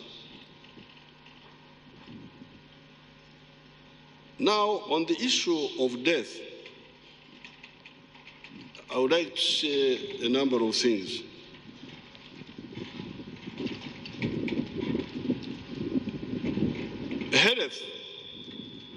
Health is a weapon. Is a weapon.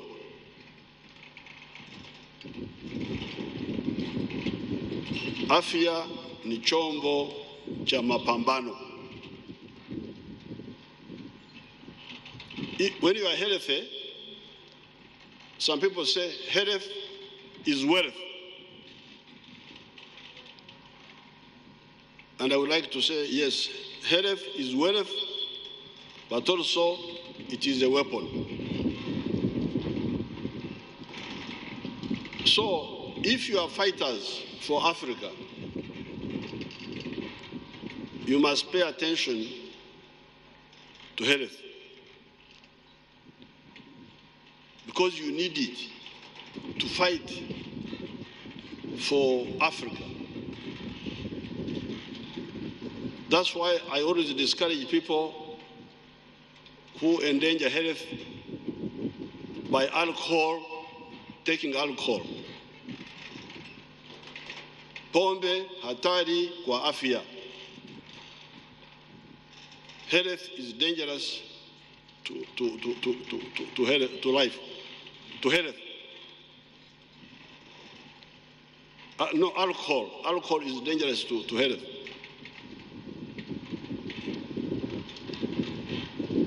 Umaraya, going for women, going for men, hatari. For health, very, very risky. Reckless lifestyle, obesity. You see somebody so fat, very risky. We need you to fight. To fight.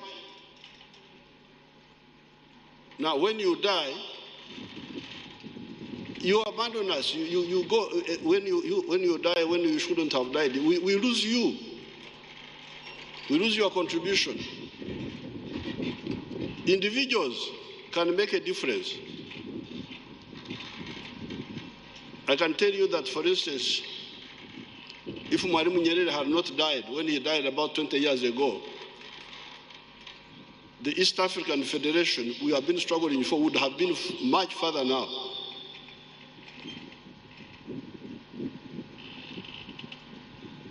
When I went to see Mwalimu when he was about to retire, 1985, when he gave me some gadgets to solve some problem here, I said, Mwalimu, you are retiring. We are about to come into government in Kampala. Why don't you hold on a bit and we come and we fulfill our dream of federation? He told me in Swahili, usijali, wenzako wako hapa, utafanya nao. Meaning that I shouldn't worry, although he was retiring, wenzangu, my colleagues are there, I will work with them. Now, I have been working with the wenzangu, but we have not we have not gone as much as Mwalimu would have. So individuals make a difference. So therefore, fighters, comrades, your health is very crucial.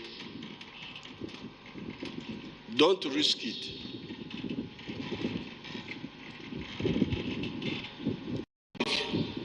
In this case, Oulanyah was a very disciplined person, but I came to know about the problem for the first time when he went to Dubai. Because when he went to Dubai, he went with Dr. Kingi. Is he called Kingi? He went with some Ugandan doctors, and then when you go there, then I checked, I got to know the issues.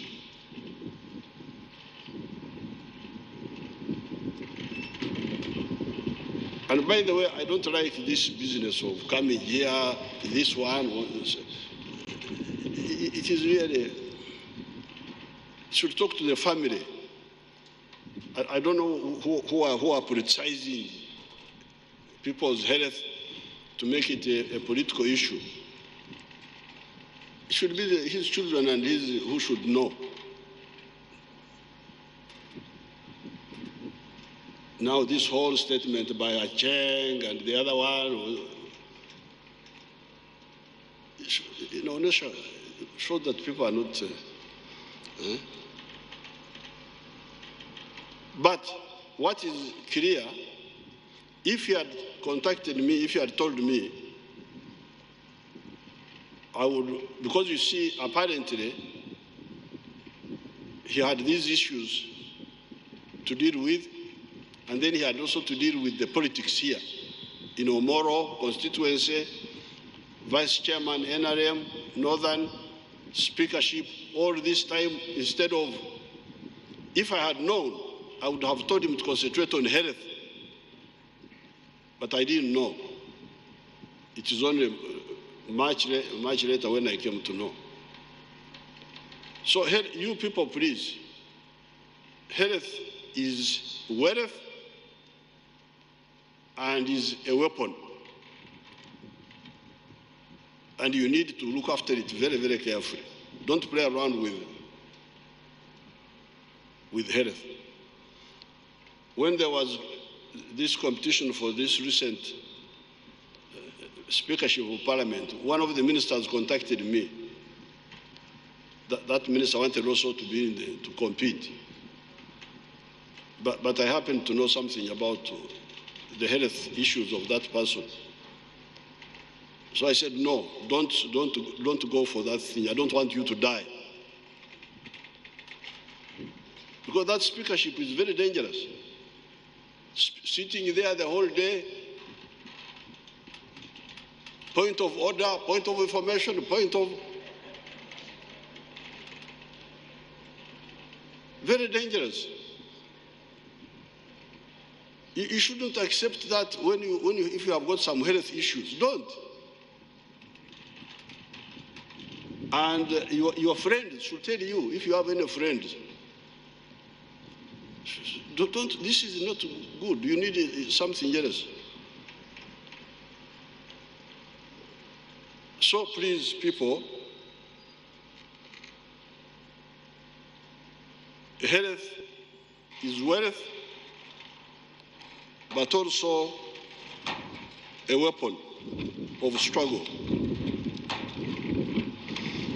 Now, but when death robs us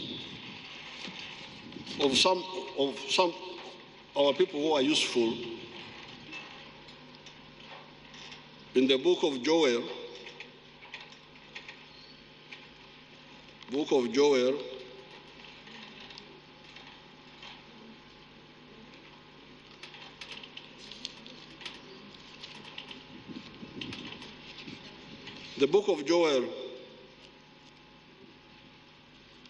chapter 2, verse 13.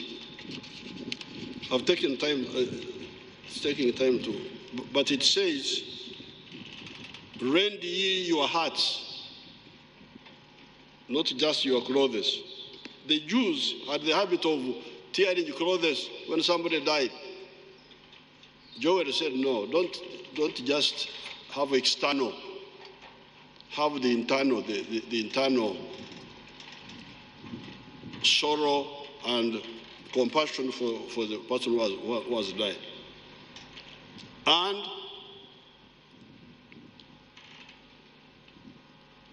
that means what? It means two things. One, you have already done. I want to salute the Chief Justice and others who have thought of the Oulanyah Education Fund. Instead of just mourning and crying and all that only, see how to support the children. And the government will contribute to that fund after so that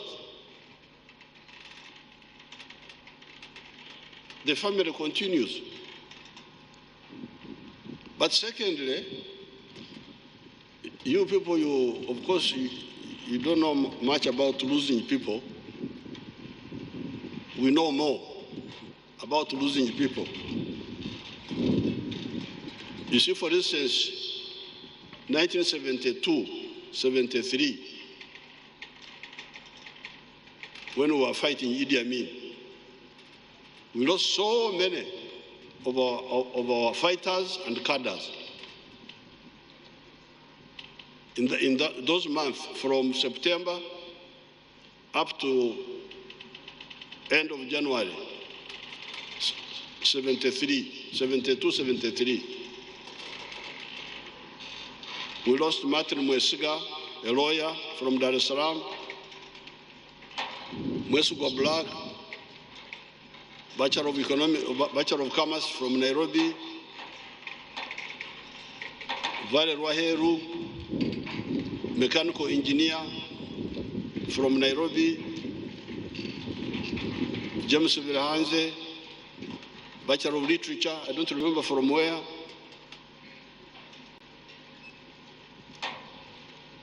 Kahunga Bajira, Bachelor of Economics, Makerere University, Engineer Kasada. Kasada was an engineer from Czechoslovakia, Abori Maribo. All these were university graduates who were our cadres, fighters. They died in those months because of the mistake which was made by some of our people. And the fighters, Kazimoto, so many. Now, instead of crying and all that, and we said, no, these have died, but we shall continue. and succeed. When we succeed, they will have succeeded even if they are not there. And that's what we did. It took us, you can imagine, from 1972, that setback of 1972, until 1986. That's how many years? 16 years or something like that, when eventually we succeeded. So they did not die in vain. So therefore, if you have seen that Oulanyah had become a good cadre, then continue his line, which is the NRM line, because NRM has really become, Oulanyah had become a very ardent NRM supporter. Now, about I would like to salute His Grace the Archbishop Kazimba when he talked about the corrupt people who grab land, steal land, and when they die, Kazimba, who is a tall man, he remains only with 6.2 inches. I think you should adjust, because you need where the coffin will reach, and let's give him 7 feet, so that the coffin can fit properly. Me, who is 5.8, you can give me 6.5. That will be my permanent land. But I think we need to harmonize with the church.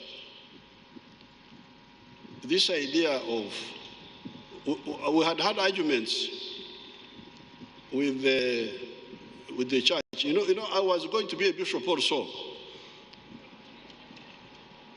but I diverted to some other work. This idea that we are visitors on earth and we are in transit. Okay, we are in transit, but let's manage the transit well also.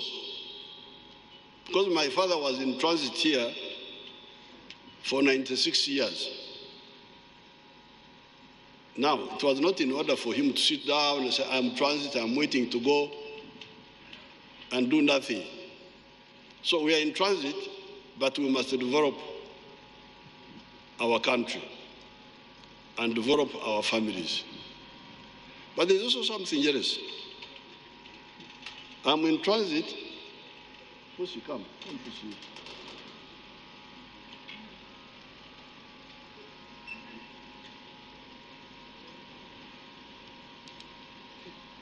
I am in transit, but I already have an eternal branch here. This one is continuing. This person is 50% Museveni, this one here. So, the country we are building, the property we are building, is not just for us, it is for our children. And the Africans have been here for the last 4.5 million years.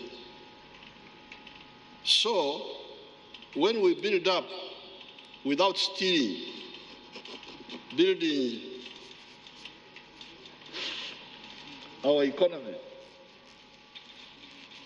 we are building it for our children. And even if you don't have biological children, you have got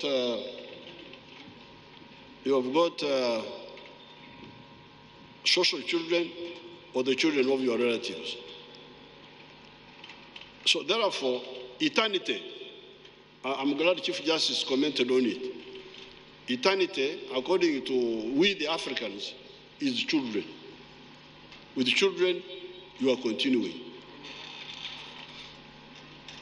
And that's why the Wanyankore say, when you die without children, that's why they say akatweka. His line was disconnected. But otherwise, with the children, you have not died. You have continued. Now, when the Christians came and the Muslims, they brought us the other concept, the other idea, which was there a little bit. It was there, but not very clear, of eternal life after death, which is all right. I'm looking forward also to that one. But in the meantime, I am already eternal here. My girl there she's already eternalized. She has also already. So we work so that our children don't live in a backward Uganda again. It lives in a modern Uganda, a modern Africa. We are not working just for ourselves, but for our children. Now, this business of God calling us, God has called him. God has called him. But why does God like to call Africans only? He has called Oulanyah at 56 years. He calls Japanese. The average life expectancy, Oulanyah has not reached the average life expectancy now, because now the average life expectancy in Uganda is now 63. It used to be 43. It has come up a bit. So Oulanyah has not even reached the average life expectancy. But the average life expectancy in Japan is 79. Why doesn't God like to call Japanese? And he's always calling Africans, you come, you come, you come, you come. I don't think it is God calling these people. We must look at the causes of death in Africa. It's not God, it is something else. But for Oulanyah, in the short time he was here, he has made his contribution. And I'm glad those children are old. I spoke to Acheng. She was in that place, that's a strange place where she was. Is it Phoenix or something like that? I spoke to her on the phone. We were solving some issue. They are old. Once you are 18 years, 20 years in Africa, you are old. You can look after your family. So we shall support you so that you continue the good work of Oulanyah. I thank the Ugandans for the outpouring, the support, like CJ was talking about it, the support people showed to Oulanyah, the oneness. The Ugandans were looking at Oulanyah as a patriotic Ugandan whom they had come to understand. That's how they were looking at him. So that means the other sickness of tribes, of religion, of what? Ugandans are looking for value in people, not just manipulating identity. With these few words, on behalf of the government, on behalf of the NRM, I want to salute the contribution of Oulanyah, to extend condolences to his family and to the people of Omoro, but we shall stand with them. Whatever Oulanyah was doing that we can take up, we shall take up and complete, like we did for our comrades who died in the struggle. Whatever they died for was not in vain. I thank you, and I wish the late Jacob Oulanyah rest in eternal peace. Thank you very much.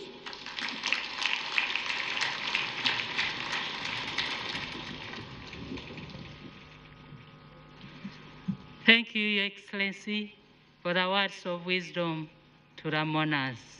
It is time for the church, but before that, Your Excellency, I've been briefed by the Right Honourable Speaker of Parliament that the family has allowed the Honourable Members of Parliament to view the body.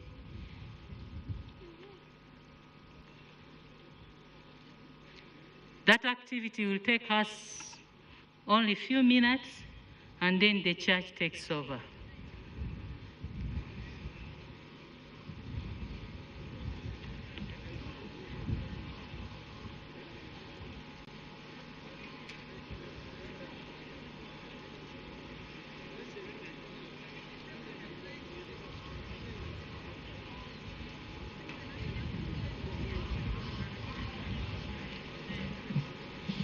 Police band, please lead us through that.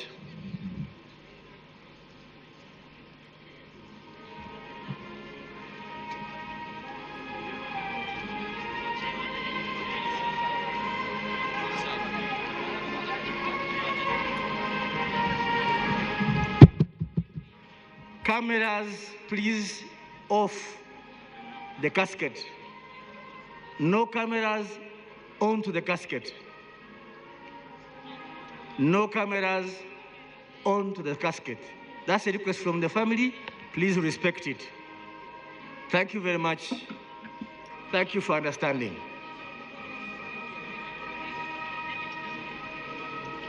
So, my brothers and sisters, the journalists, please, you can come back here where we are and let that activity go on without cameras, please. Thank you.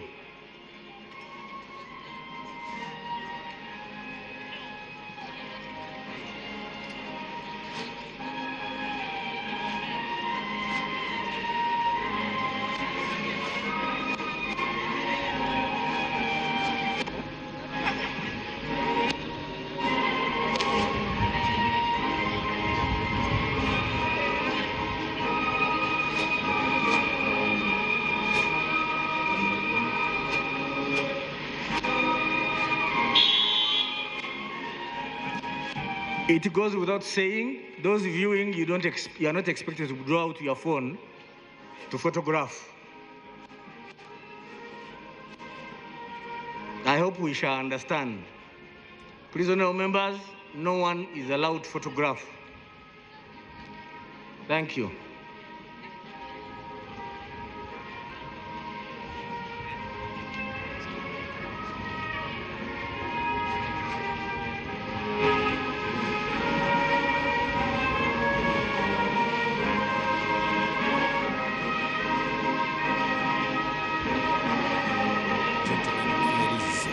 Gentlemen, once again, viewers of UBC TV, thank you so much for being part of what is happening here at Kololo Independence Grounds, where we are part of the celebrations of giving the Right Honorable Jacob Lokoli Oulanyah a befitting send-off.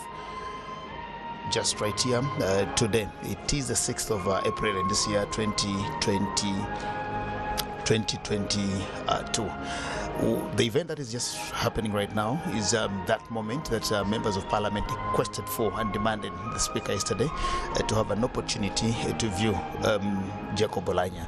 Now, what they're doing, of course, with our African cultures, and this is the very last time that they are setting an eye on their former speaker, their former leader, former member of parliament, and former legislator. You will notice that Oulanyah has flown out of this country sometime in the month of February, and he did not return alive. But we only got to hear the news that Oulanyah had passed on and passed away in Seattle, Washington University Hospital, and so his body was brought into the country on the 1st of April, this particular month and year. And so the members of parliament yesterday, while having a special sitting, requested that they wanted to view the body of Oulanyah.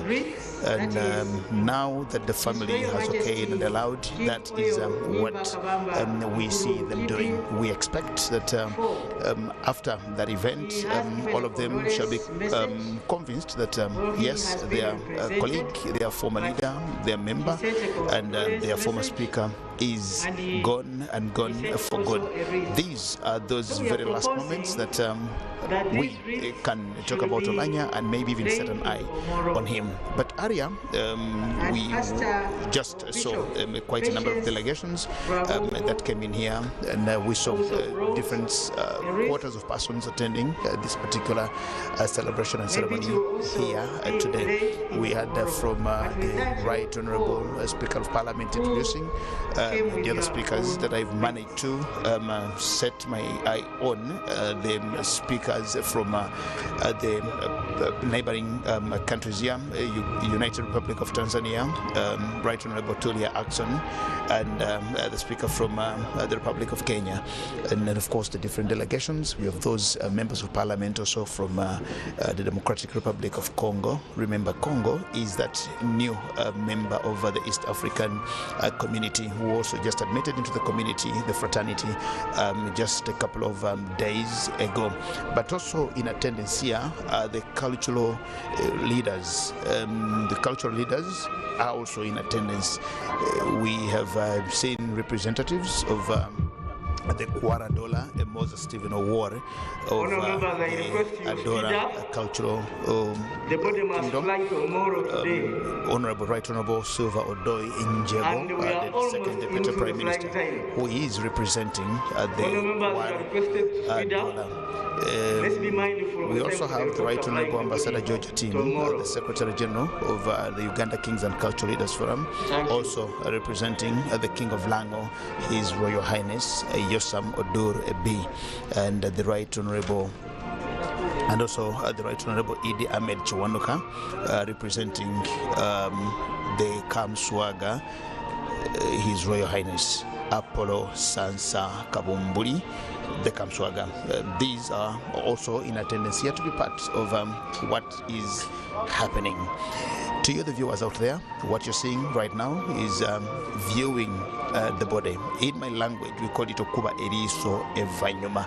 Now, these are the moments of reality that members of parliament, by just seeing Oulanyah lying in that casket just right there, lifeless, and without anything that he can do. He can't see them, he can't wave to them, he can't smile, he can't laugh at them, he can't laugh with them, and that is the time. Now, the memories of who Jacob Oulanyah was with them and to them, and now seeing him lying just very lifeless as he is in his casket as it is.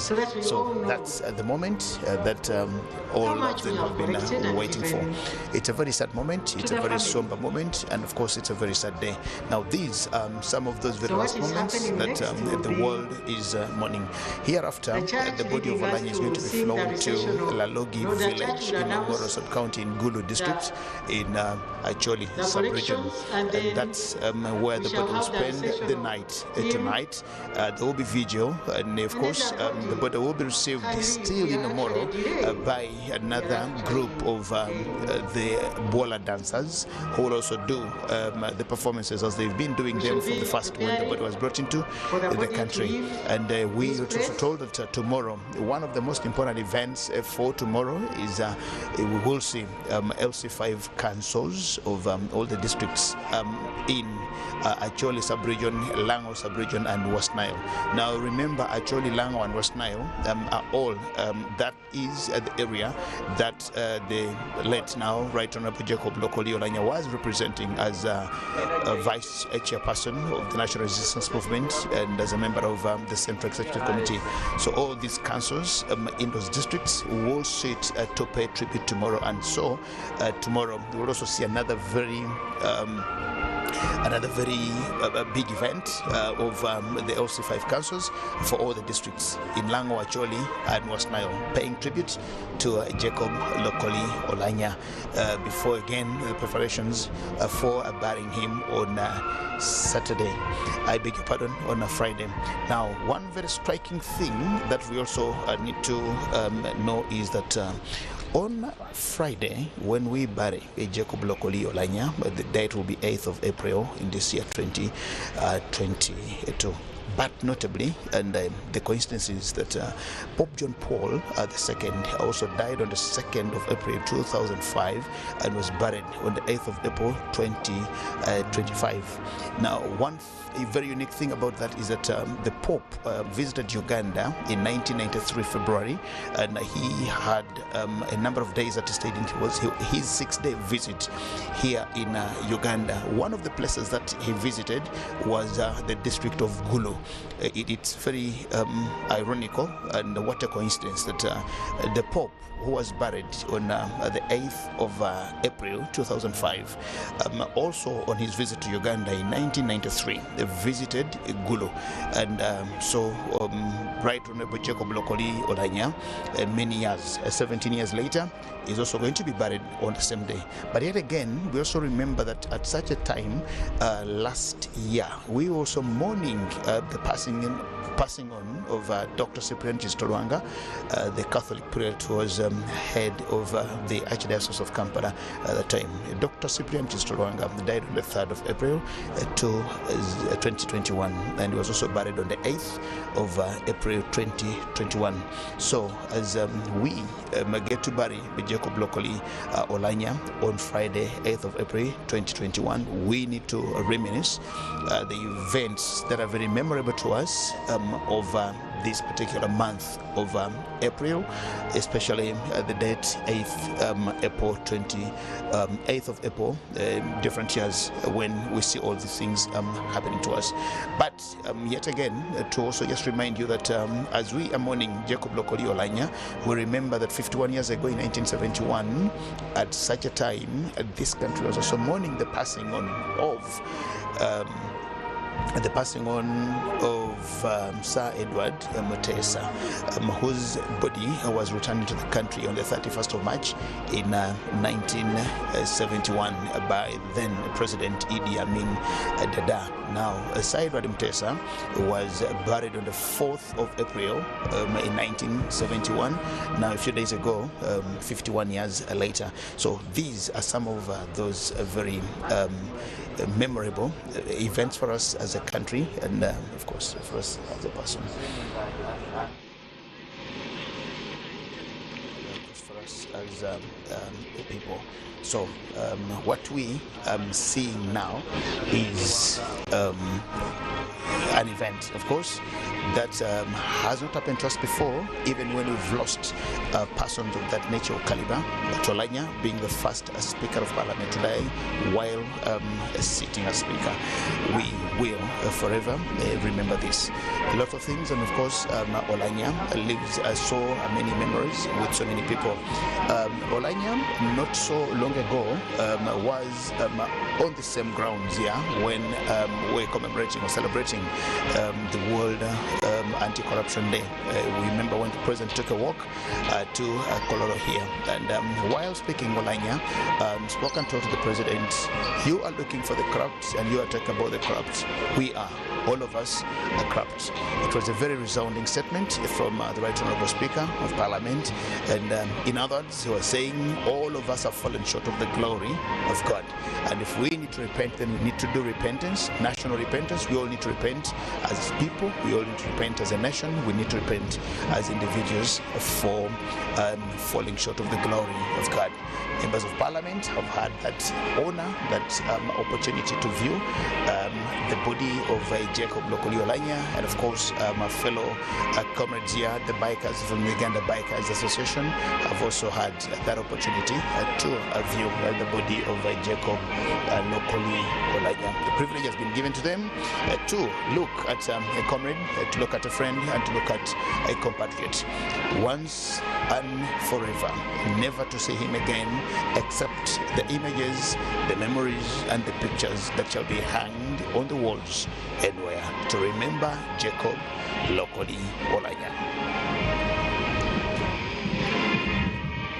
Protocol ensure after the clergy we close that function.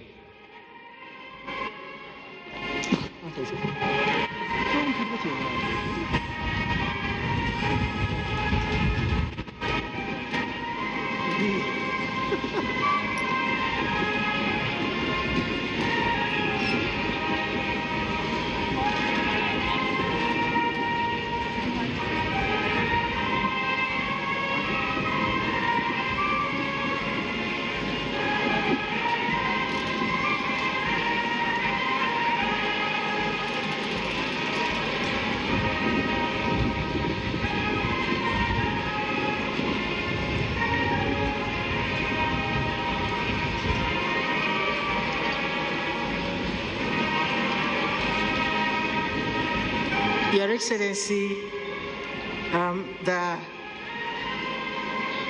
church leaders are the last ones to view the body. Then the church will announce how much we have collected for the family. Then we have the recessional hymn. Then we shall allow the body to leave. The people in Omoro are really waiting.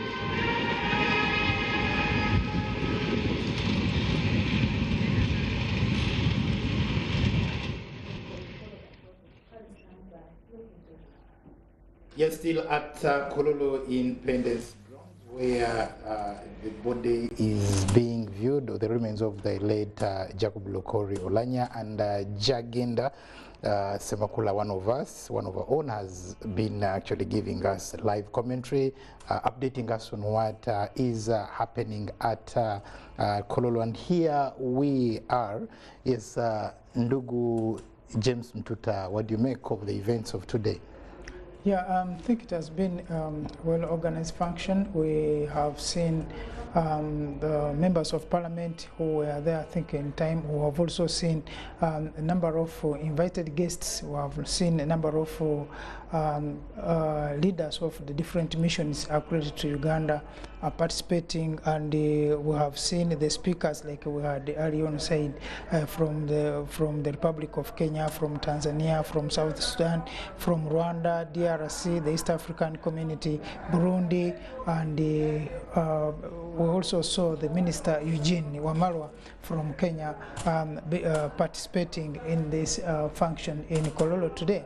So, and a lot of good things have been said about the late speaker, and of course we saw the President himself speaking passionately about the late speaker, and whom he referred to actually as a reliable cadre, and that's very important of Oulanyah. Yeah, you see Oulanyah when he crossed from UPC to NRM. Well, Jagenda, can you hear us? Giving it to the family to continue supporting them. It is 18,318,400,000, $433, 20 pounds, 350 United Arab Emirates, Kenyan shillings, 1,150 Kenya shillings. May I invite a family member to receive on behalf of the family. Thank you so much.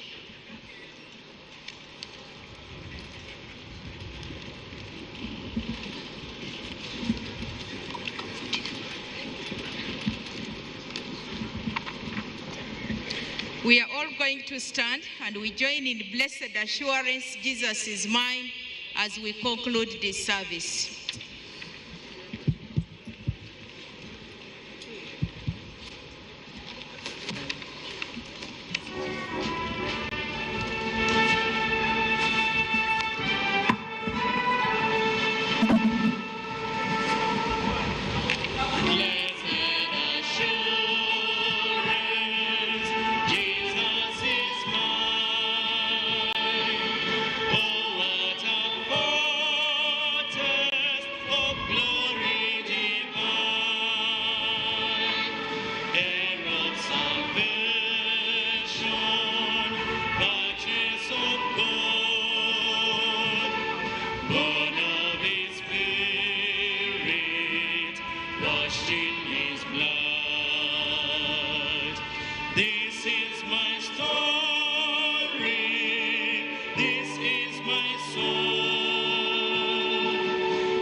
Thank you, Your Excellency.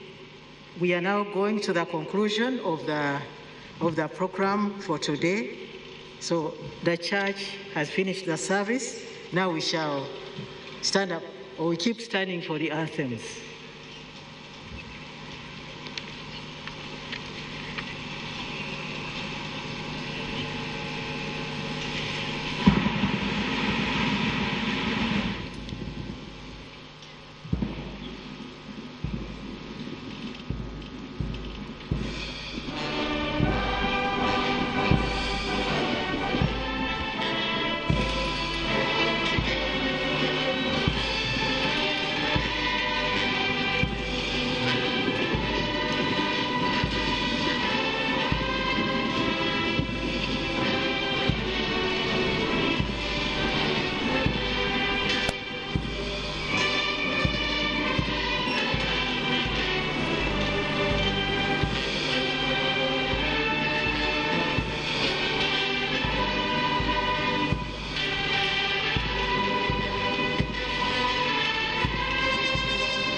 Your Excellency, now the body will leave.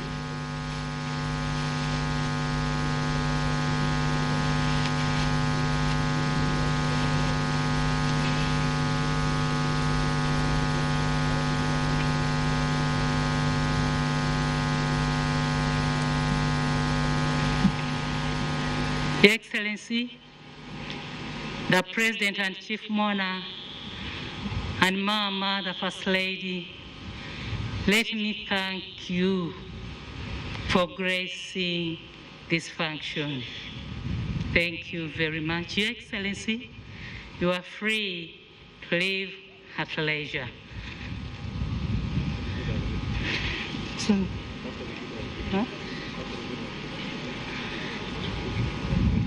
after the body has left,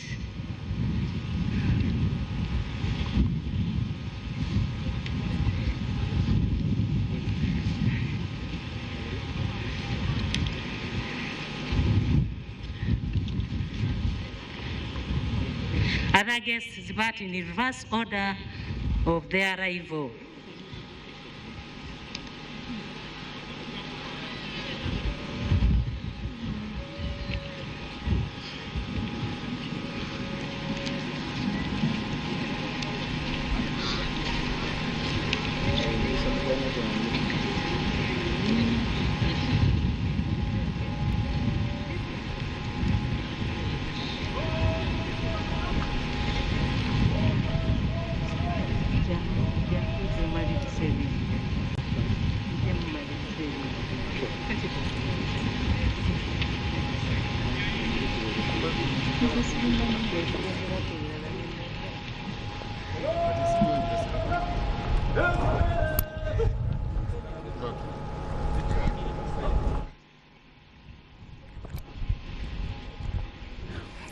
Ladies and gentlemen, the traditional guard of honor that was mounted from the time when we saw the body being brought into the country is what is still happening just right here by the Assistant Commissioners of Police, as you can see.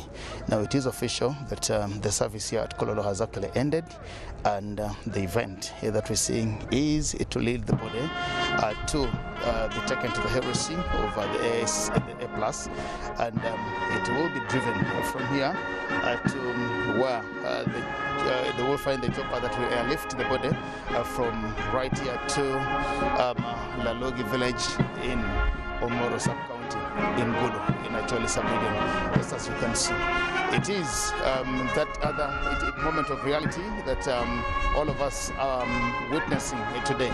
That steadily, one event after the other, it keeps sending Oulanyah far away from us.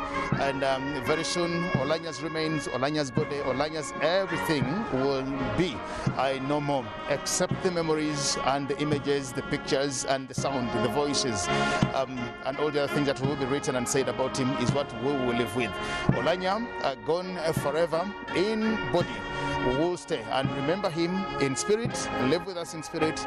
But this that you're seeing now is one of those very last moments of Jacob Lokoli Oulanyah. Now the body has been escorted by the guard of honor mounted by the Uganda Police Force, and of course those that you see behind the police are the family members, the children, those who live here and abroad. Seeing off the body of their fallen and late father, Jacob Lokoli Oulanyah, as we can see. Now hereafter, we will see the President, the First Lady, living in that order, and departure will be at leisure. That's after the body has been driven and taken away from here. So what happens hereafter is the body now leaves Kampala. It leaves this part of the country now to be taken to the final resting home of Jacob Lokoli Oulanyah. Tonight, this body will be in Lalogi village, and in Lalogi village tomorrow is where there will be another very big event by the different councils from Acholi, Lango and West Nile regions. LC5 councils will sit to also remember, to celebrate and to eulogize Oulanyah. As you can see, Oulanyah has been a man of lots of things, remembered by so many people. He's been mourned by all persons in Uganda, the noble, the corrupt, the peasants, and all of us, those who knew him and those who knew nothing about him, have all known him. Earlier on here, we saw a group of old boys from Laibi, those who are with Oulanyah in S1, in S2, in S3, who know the young Oulanyah, that possibly when he became a speaker late in life, they could really tell from the history and the life that they shared in school and in college to see who the person was, as you can see. So this just crowns it here, as we see Oulanyah's body now being driven in one of the heresies here of the A plus and driven away. So that means Oulanyah has had his tour of Uganda, Kampala, and of course now as we see his body being flown and taken away to the village in Lalogi village. Now it means Oulanyah will in just a couple of hours be no more. All his remains shall have gone, everything about him shall have gone. We will just remember him for the legacy that is left, for the good things that he's done, for the legislation, for quite a number of things, as you had so many people here talk about Jacob Lokoli Oulanyah.